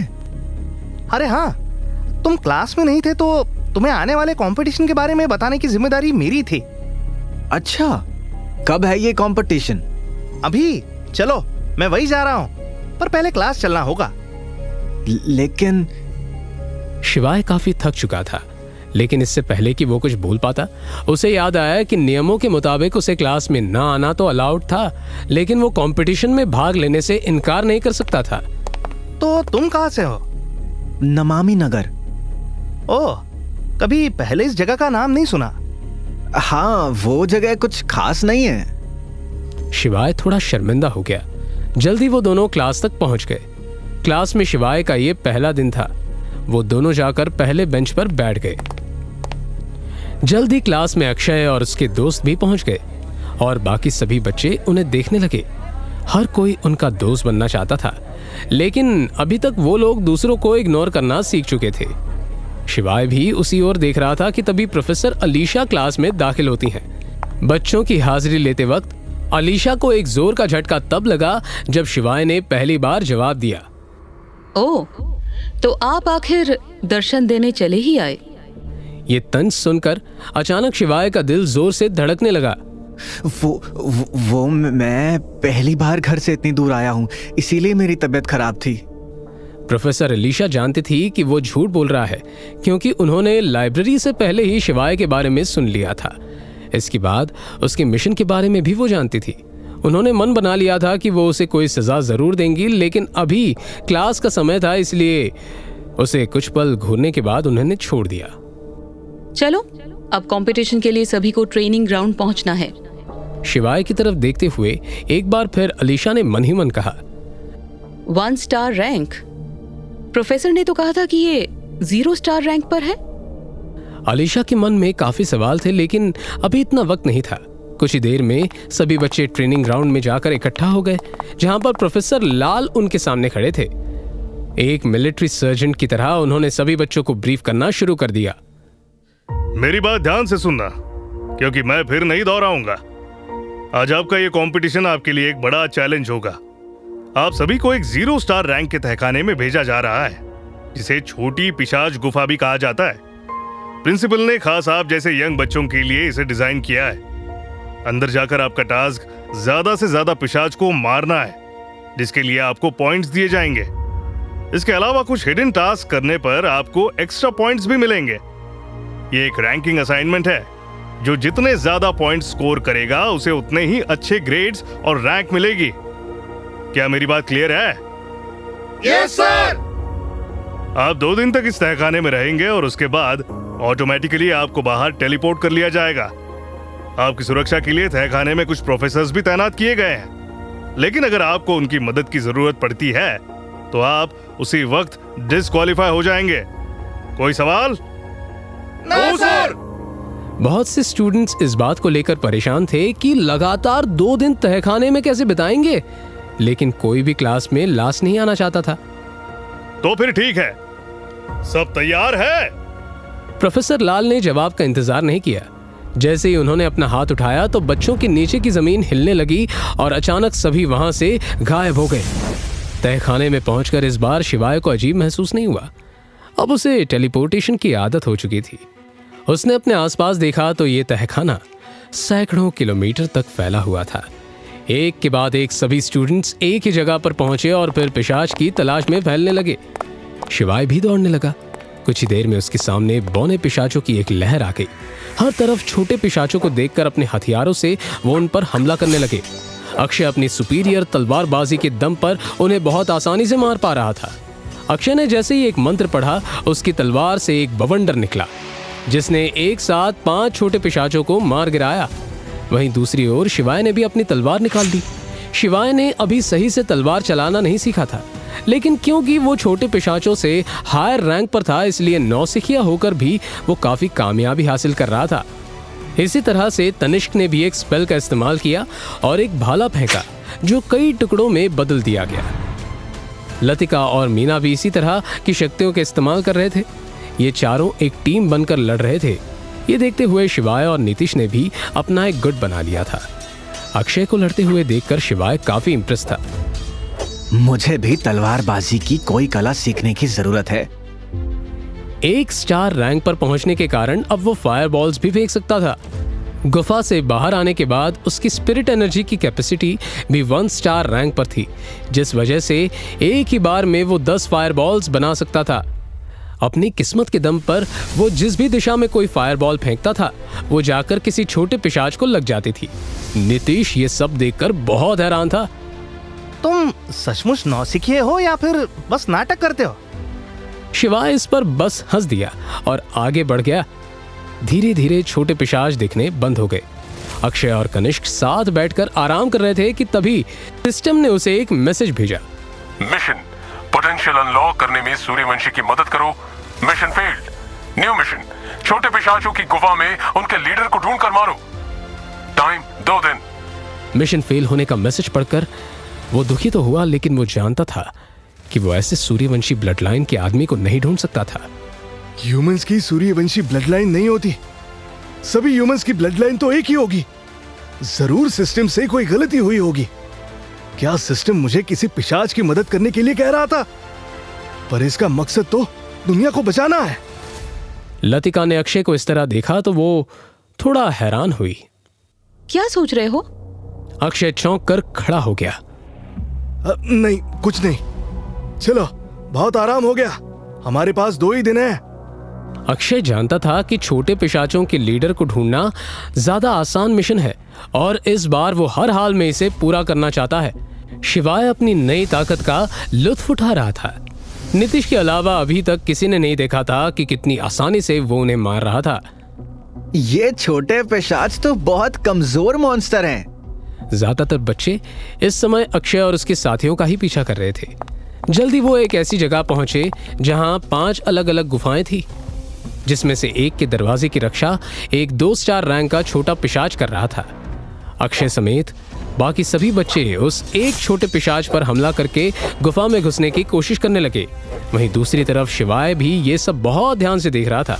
उसने नीतीश को इशारा किया कि वो बाईं तरफ से गुफा में जाएंगे। लेकिन बाकी सब तो अंदर से गुफाएं बहुत नैरो हैं, लड़ने के लिए जगह नहीं होगी। नीतीश ने उसकी बात मान ली। क्या शिवाय का फैसला सही था? क्या शिवाय की अनलॉक हुई रैंक और उसका लक छोटी पिशाच गुफा में आगे भी उसका साथ दे पाएगा, या उसका ओवर कॉन्फिडेंस उसे ले डूबेगा? अक्षय और उसके मिशन का क्या होगा? क्या अक्षय कभी शिवाय की सच्चाई जान पाएगा?